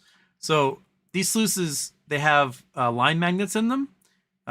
These about 6 magnets per inch. So these little magnetic lines go across the sluice, and it's covered a piece of vinyl. So you can't really see them underneath. But when you run black sand over it, the black sand sticks to the magnets and makes these tiny little riffles like corduroy. And the gold flows over it, and the tiny little corduroy causes these turbidity regions, causes the gold to drop out, and then because the gold is heavier than the magnet, than magnetite, it sinks to the bottom, and the magnetite kind of holds it to the pad. So you go out there and you throw your sand over these little sluice boxes, and when you do so, you can collect in just a little guy like this. This is kind of the cleanup pan that they have. It's, I don't know, 1.5 feet long, maybe like 8 to 10 inches wide. You can contain more than an ounce of gold in that sucker. In just black sand, and then you scrape that off into a gold pan, and you can pan out your gold from there, and you'll start to see just bands of gold in it. So he invented this, I don't know, 15 years ago or so. That's just sort of like a hobby, and he started selling it to miners and stuff. And then you realize that a lot of people who are artisanal miners around the world, these are people that are subsistence miners, like they might be in Inner Mongolia, in Suriname, Burkina Faso, like wherever. There are families out there in these rivers every day mining for gold and getting, I don't know, $1 to $5 a day off their gold mining operations and sustaining their families off of this. But they're spending $1 to $3 a day in mercury to get that gold. Because when you run gold material over mercury is nice and heavy. And so all the rocks float on top of it, but all the gold sinks under the mercury, and the mercury will hold it in place. And then you literally burn off the mercury. You evaporate the mercury in the atmosphere, and the gold's left behind, and that's how you get your gold. But it's poisoning everybody, and that mercury gets into the water system, and when it gets into the ecosystem, it becomes ethyl mercury, which then gets into the fish and the plants, and then the food chain, and so on. And so Dave, when you buy one of his setups, he then donates a setup to a subsistence miner somewhere in the world, and they teach them how to use it. So he's with the World Health Organization. It's fantastic. Maybe we should do a charity for them one of these days. I wonder if let's see if they're on there. Artminer.org is who they work with and started. But they'll donate one of these systems to a subsistence miner. So imagine you are poor as shit. You're in Mali. You're on some river in the desert in Mali, and you mine gold, and you make $4 a day. But $2 of that is spending on mercury. All of a sudden, you're given this system, right? Because some miner like me bought it, and then they donated another one to you. And all of a sudden, you don't have to spend that $2 a day on mercury. And you get more gold. This system gets more gold than mercury does by an appreciable percentage. So now instead of making $4 a day and having $2 a day in expenses, you're making $5 a day and have no expenses. You no longer need to pay for mercury, and you're getting more gold. So you just like close to 2.5 times your income now, or you're earning every single day, which means all of a sudden you can like pay for your kids to go to school and, you know, fix your hut and get clean water and do all the stuff that you weren't able to do before, and you're protecting the environment at the same time. It's a really cool system. So in the winter, when I go out and I beach mine, this is the stuff that I use. Sometimes what I'll do is I'll usually set up a high banker. So like this is a high banker right here. I'll set it up in a stream next to where I'm mining, and then I'll carry wheelbarrows of black sand over, and I'll run it over this thing and get my gold that way. Good days, I can do an ounce a day. So that's not so shabby. Get close to $2,000 a day in gold, but there's only certain days you can really do it. Like you can't really get much in the summertime. What you need are huge waves to come in the winter and strip the beach of all the light quartz sand, and that leaves behind big thick bands of black sand that you can mine. And you got to do it in the daytime, right? Because you don't want to be out there at night. That's not fun. It's February. You probably wait for a nice day, because if it's windy and blowing and awful, it's going to blow your equipment all over the place. It just sucks. If it's high tide, you can't do it. If there's a storm, there's got storm surge, can't do that. So there's only a few days a year that I can make it out to the coast and know that I'm not going to get swept out in the ocean or be miserable the entire time. So yeah, beach mining's fun on the days you can do it. I would love to like rent a house for the winter out in Ocean Shores or something in Washington and just spend like whenever, oh, weather's nice, I'm running out there, I'm gonna go mine some sand and just do that for a winter and see what I can get. Yeah, so small scale beach mining I think is the way to go. There used to be like they put a ban to beach mining in Washington in I think the late 70s, because people started coming out there with like dump trucks and just hauling the beach away and processing it off site somewhere. And the national park was like, no more. And so they banned beach mining in Washington as a result of that. And probably something similar would doubt have happened in Oregon. So if you're doing it small scale, cool. Hobby miner, make some extra money, shovel for a day, build some like forearms and back muscles. When I go, because the places in Washington where I can go, there's lots of retirees, I like to bring a friend along. And because what happens is like you go out to Ocean Shores. I'll just show you Ocean Shores. Google Earth. Bing. Near home. So Ocean Shores, Geopolitics Beach. Those are the two places I usually go. This place here. So Ocean Shores State Park, you can mine somewhere around here. So you go out here and you find your tracks of black sand. I usually like to go where the stream is. So I have fresh water. I have to deal with salt water for the high banker. But you can see there's black sand. There's tons of black sand right there. All black sand. So I mine this crap. Lots of it. So I'll set up, park my truck somewhere in here, set up the high banker in the stream, and then I'll take wheelbarrows full and just process it. What happens is you got lots of people driving up and down this beach, because you can drive up and down the beaches here. And you'll have lots of folks, a lot of retirees live here.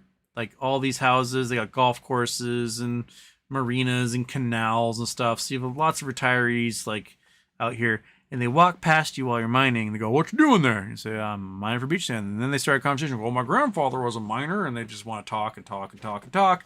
And as long as you're talking to them, you're not mining. And you only have so much daylight in the wintertime. Like you might get you have to get low tide in the daylight, and you got 6 hours to do all the mining you can before the tide comes back in and washes out everything you have.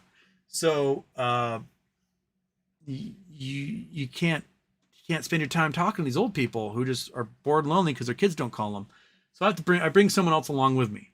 And basically, if we can, both of us are shoveling as fast as we can. And then if an old guy comes along and asks questions, I can answer questions and someone's still shoveling. And every single person, every old person that comes along will be like, "My grandfather was a gold miner." Buddy, everyone's grandfather was a gold miner. That's how the West was settled. What no one talks about is how everyone's grandmother worked in a brothel. They'll never mention that part. "My grandfather was a gold miner. My grandmother charged 5 cents an hour." That's everyone's grandmother worked in a brothel. If you live in the West Coast, chances are grandma worked in a brothel. I hate to break it to you. It's just That's just the reality of it. So just know all our grandmothers are whores. I mean that literally. I'm sure she's a lovely lady. She was worth every 5 cents that someone paid her.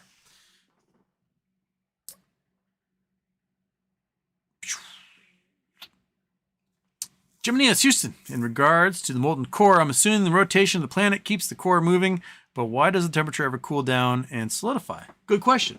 2 reasons. 1, lots of pressure. The pressure inside at the center of the Earth is millions of pounds per square inch.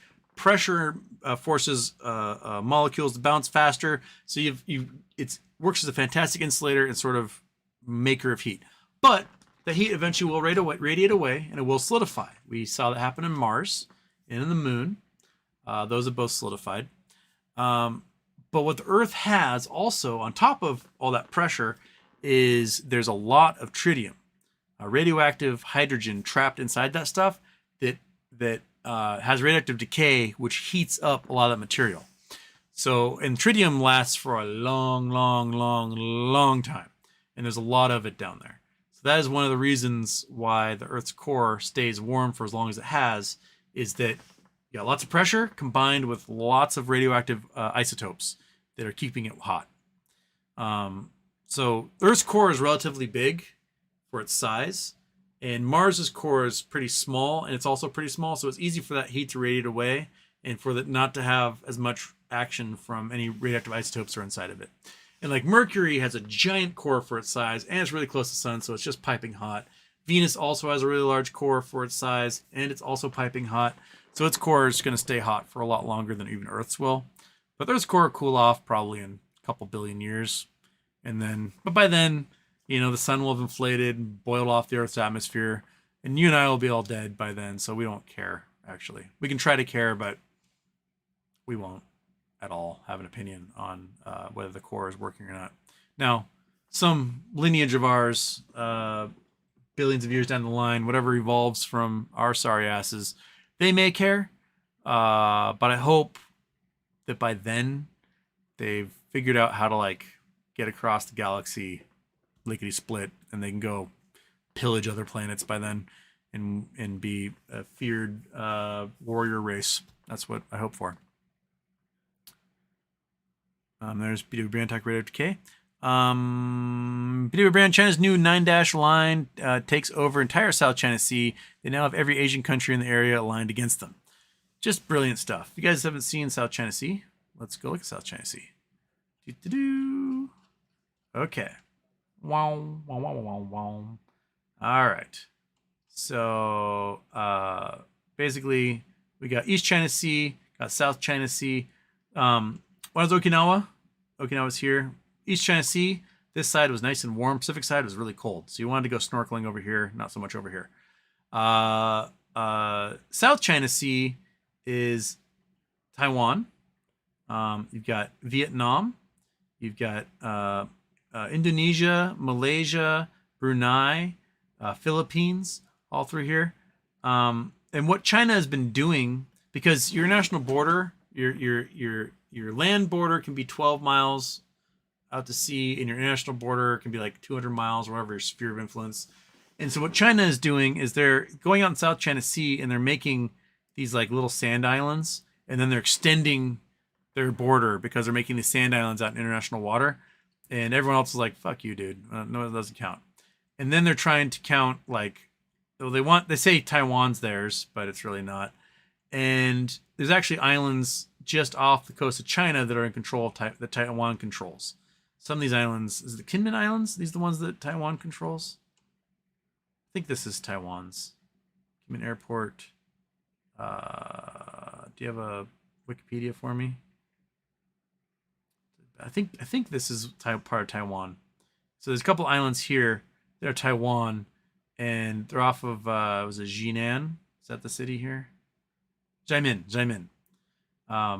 And so there are people from China that swim and escape totalitarian China to get to Taiwan on these islands, because these two islands are controlled by Taiwan, which I'd be terrified if I lived in these two islands that China would just steamroll us someday. But yeah, this is part of Taiwan right here.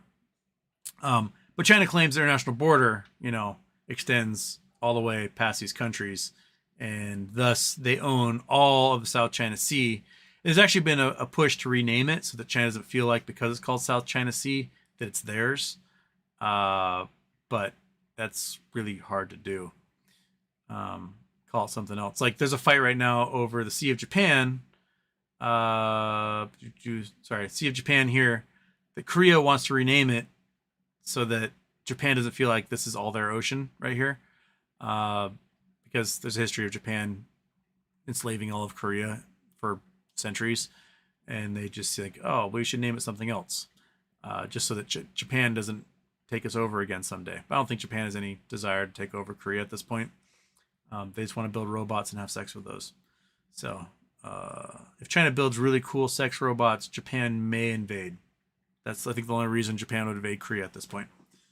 Anyway, so they're building lots of sand islands, putting these little military bases in the islands, and then they're extending their border, which is pissing everyone off.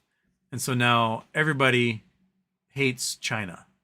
And Vietnam's a communist country. It's communist in the same way China's communist, in that there's billionaires and privately owned businesses and lots of capitalism going on.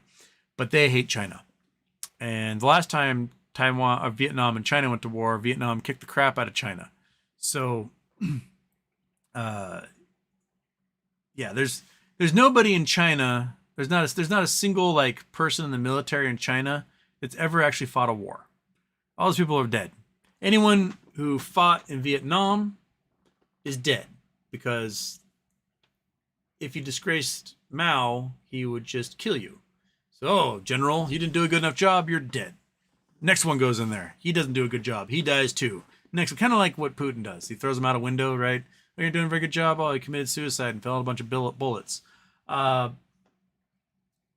China, Mao did the same thing. So, anybody with military experience, history in China is gone. They do not exist. They've been removed. So, they have a military. They have a military that might do war games. They might strategize, but nobody's actually an effective soldier who has fought in a war. They just haven't. And Vietnam is full of veterans.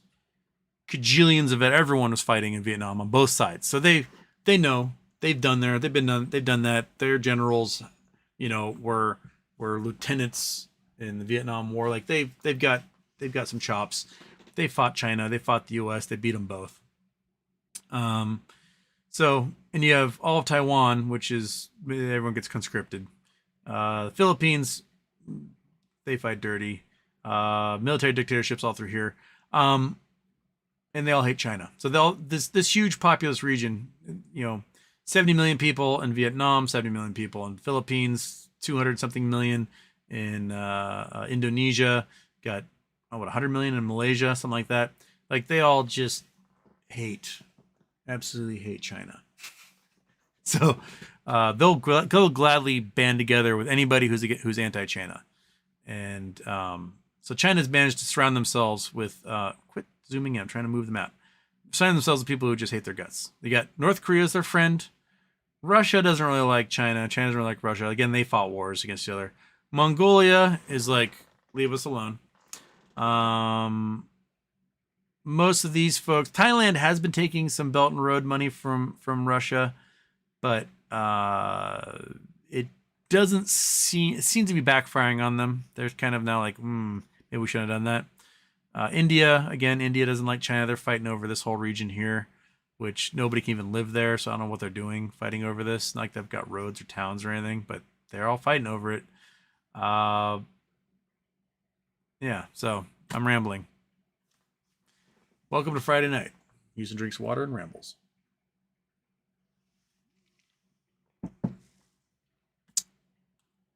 Sofa King Awesome. September has historically been economy crash month. Any speculation that the same may hold true with this potential economy crash? I don't understand why it has happened. Why it hasn't happened already. I don't understand necessarily why it hasn't happened already. All the money in the market seems to be fake. Doesn't seem to be any legit money. It's all borrowed, and I don't know who they're borrowing it from or where they're getting it from. But somebody keeps putting money in the market, and it might be off the books or something.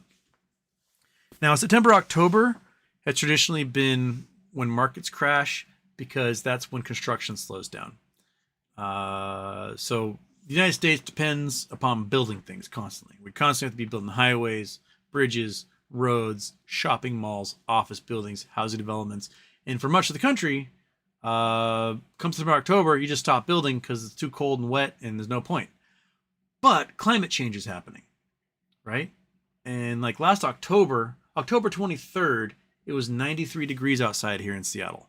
I was eating fresh blackberries off the vine in the middle of October. They're supposed to be rotted and gone by about now.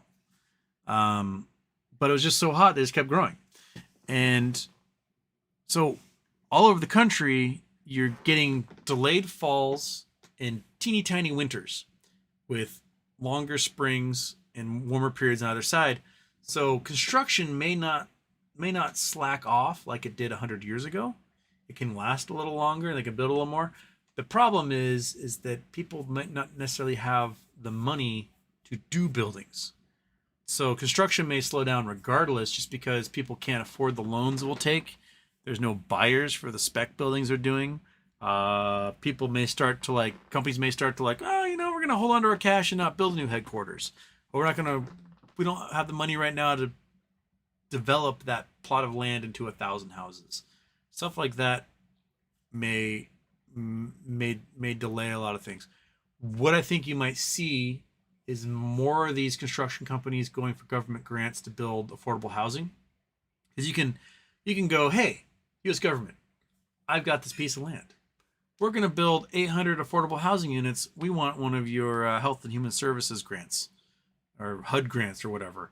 And they'll just give you like a $30 million loan that can be forgiven if you actually build it for affordable housing. So you can do a lot of construction with this stuff and then not have to worry about paying it back if you sell it to income qualified people. I think we might see a move for a lot of that. The last time the economy crashed here on the island, we got our art museum, which is awesome. Let's go across Pacific again. Go up north. Let's go to Bainbridge Island, Washington. This goofy little shaped island right here. So right by the ferry. Ferry comes in here. There is the Gateway Project, which is here. And Bainbridge Island Art Museum is this building right here.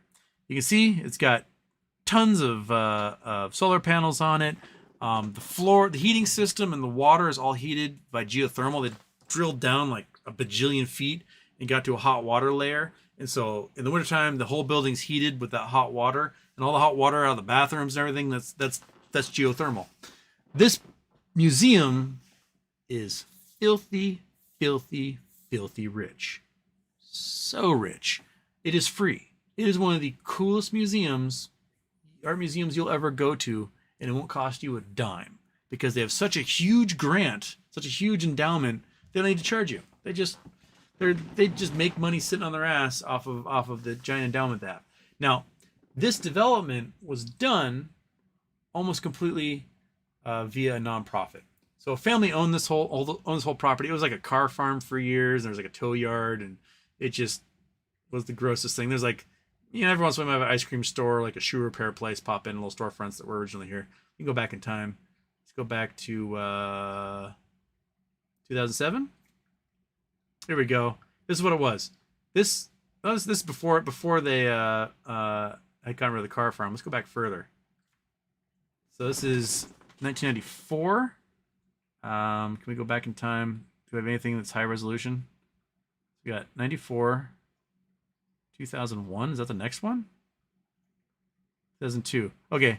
So the junkyard was gone by here, but this was still like the wrecking yard and the tow place. They tore all this down and they put in the Island Gateway that we see today. Bing! And the museum.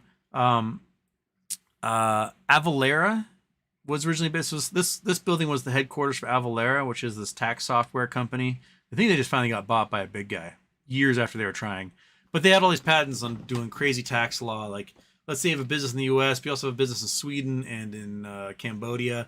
You can facilitate all the tax laws and do everything you need to do across all these different mediums. They had all these crazy patents for it, and you'll hear like Avalera sponsoring NPR or whatever. This was the original headquarters. So when they built this thing, it was Avalera, it was the Kids Discovery Museum, it was Art Museum, and then this was like an ale house and a winery in here, and they got a little rental space. You can have parties on the roof and whatnot. But to get this project done, right, you can't get loans for it. So what you do is you go and say, hey, rich people, there's a lot of them on here on the island. Rich people, we're going to build our museum. Would you like to donate piles of money to us so we can build this thing? And you get awesome tax write-offs and a free lifetime membership and blah, blah, blah, blah, blah, blah. Name things after you. And rich people go, all right, I need reasons to spend money and get tax breaks. And so they were able to build this thing almost entirely on tax breaks. The rich people donated. So now I know the economy's going to shit because now they want to build a gigantic fancy opera house on the island. So this is our dumpy little police station, and we're getting a new police station. We're gonna get rid of it. And then we got these big parking lots here for the ferry and stuff. And what they want to do is they want to build a ring of houses and apartments around the this triangle here. And then inside they want to put in a crazy giant like not movie theater, like opera house, something or other. Let's see if I can find that. Absolutely is silly what they want to build. Bainbridge Opera House, is that what they're calling it?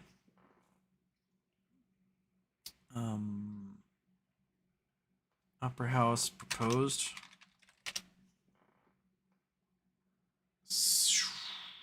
Where was this thing? It's like this crazy, it would be one of those like wonders of the world type constructions. I gotta find where this goofy thing is. Is it opera house or is it like symphony? Symphony? Maybe it's symphony.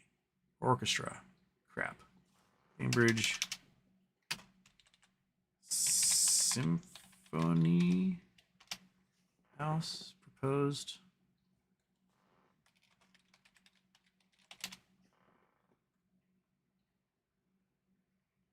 Orchestra, symphony orchestra auditions.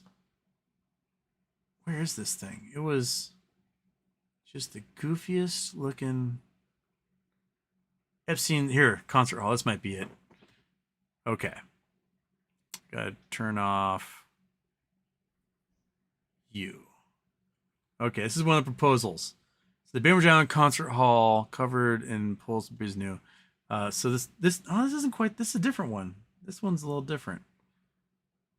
Overview, is that what we want? So no, back. I want,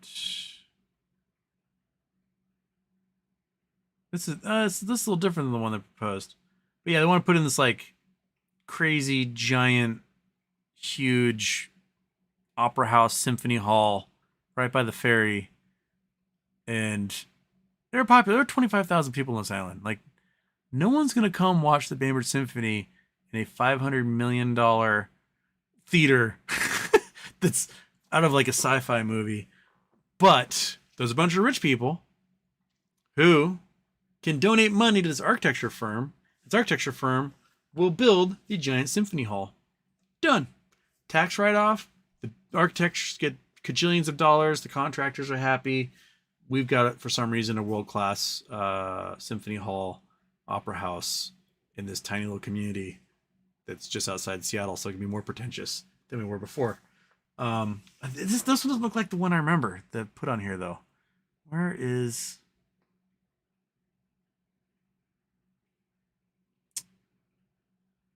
proposed symphony space? What was it that popped up? I'm trying to remember. Where are you? It was the goofiest thing. Bainbridge Music Hall. Is it Music Hall proposal? Ferry. Group Eyes of Business Development. This might be it. Okay. Okay. So you go away. Show it to me. No, I told you to close. Go away. Go away. You go away as well. All of you just leave. Leave me. What the fart? No. I need an ad blocker on here. Okay. Give me Give me the pictures. Here we go. All right, renderings. All right, give me more renderings. Do you have more? Give them to me. Where's the goofy ass? Oh, here it is. This is it. Cavatina. Okay, you guys ready to be absolutely just blown away by this? This is what they're proposing for my tiny little community. This is, you know, when the ferry arrives, it's kind of like a pulse. Millions of people here. It arrives and it departs multiple times during the day, and every time that the ferry arrives, it's like the heart beating, and all these people and all these vehicles get off. There's the ferry, different ferries. All this getting worked out. Actually, piece of the if you think about it now, thing today, just this site is really just a parking lot. And it's not doing much for the environment, right? And it's not doing much for the human experience either. So imagine if we could essentially return this site to its ecological status that it was before we ever showed up here. Collecting rainwater, energy production, all of the things that we can do to create that holistic building environment and make it safe and enjoyable at the same time. Excellent. Yeah, we're business One of casual. the other pieces of this that's really important to me is the reinvigoration of the retail along the north side of Winslow Way, east of the light. House. You know, my office is right here on the corner of Ferncliff and Winslow, and I walk that almost every day. And I'm saddened by the fact that the retail along that street is, I won't say it's dead, but it certainly isn't lively. And the reason that it's not lively is because when people get off the boat, they walk up the sidewalk directly to the corner and they all turn left. My name is Matthew Coates. I'm president of Coates Design Architects, and I'm working on the design team for this project. Here we go. I'm going to skip forward. Imagine totally transform and help evolve the face of Cambridge Island. What that means to not just our local community, but for a much broader community as well. Nikel's vision is to bring to Bainbridge a world-class concert hall, a residential development, and a hotel, a project that will completely benefit the community. It is comprised of everything from retail to affordable housing, as well as this amazing orchestra hall. Packed to the gills. 5,000 seat capacity. Everyone's going to love it. We will also have natural landscapes around the residential areas that feel like they're part of nature. It'll be like as if you're walking in the forests of Bainbridge. It will have this cracks me family up. And this is how facilities. I know the economy's doomed. We'll have retail. It'll be just an enjoyable place for people to spend time. They're going. One of the things that's most unique about this project $1 billion is things because they can't literally is the terminus for the ferry traffic that comes in, and anybody and everybody that goes to the. It's absolutely silly. Everyone's just making fun of these people so much about what they're going to be building here. It's just. But there you have it. Economy's doing poorly. In wealthier neighborhoods, you will have cajillionaires donating tons of money, trying to get tax write-offs for stuff. And then the developers will build something ostentatious and useless for the community. And everyone will go, oh, it cost $1 billion and architects made 40% of it. Oh, and there you go. So, yeah.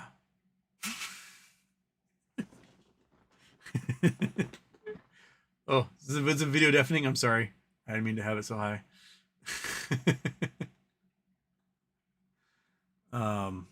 Okay, I've done my 2 hours for everybody. If I didn't get to your questions, I'm so sorry. Stephanie L, speaking of earthquakes, one just hit off Marrakesh. Really? Was it big? Was it a big one? Let's look at that real quick.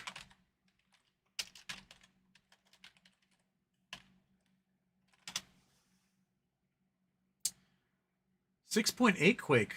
Dang, at least 300 killed. So that number's going to go up.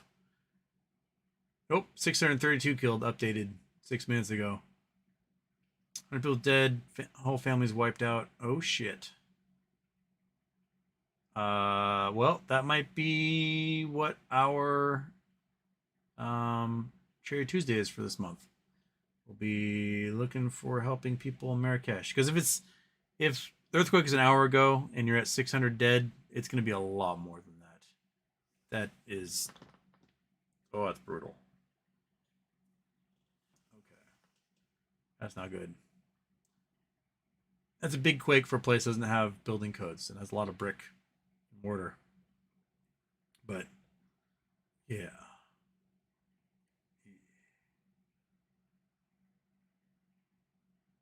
On that note, everybody have a great weekend. I'll see you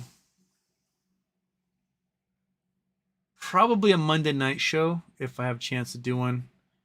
It might be Wednesday. I got some stuff going on earlier in the week, so it might be a Wednesday show if it's not Monday night. So it might be. You might not see me for a couple of days. That's what I'm saying. But yeah. So keep people of Morocco in your hearts, in your minds, and we might do probably a Charity Tuesday. If that's, my guess is this is gonna be pretty brutal. That whatever numbers we see right now are a fraction of what the totals are gonna be. It's gonna be bad, just like Turkey was back in, was it February? So all right. On that note, everyone, hug your loved ones. You never know when a giant earthquake's gonna hit. So be kind to yourselves and each other. All right. Good night.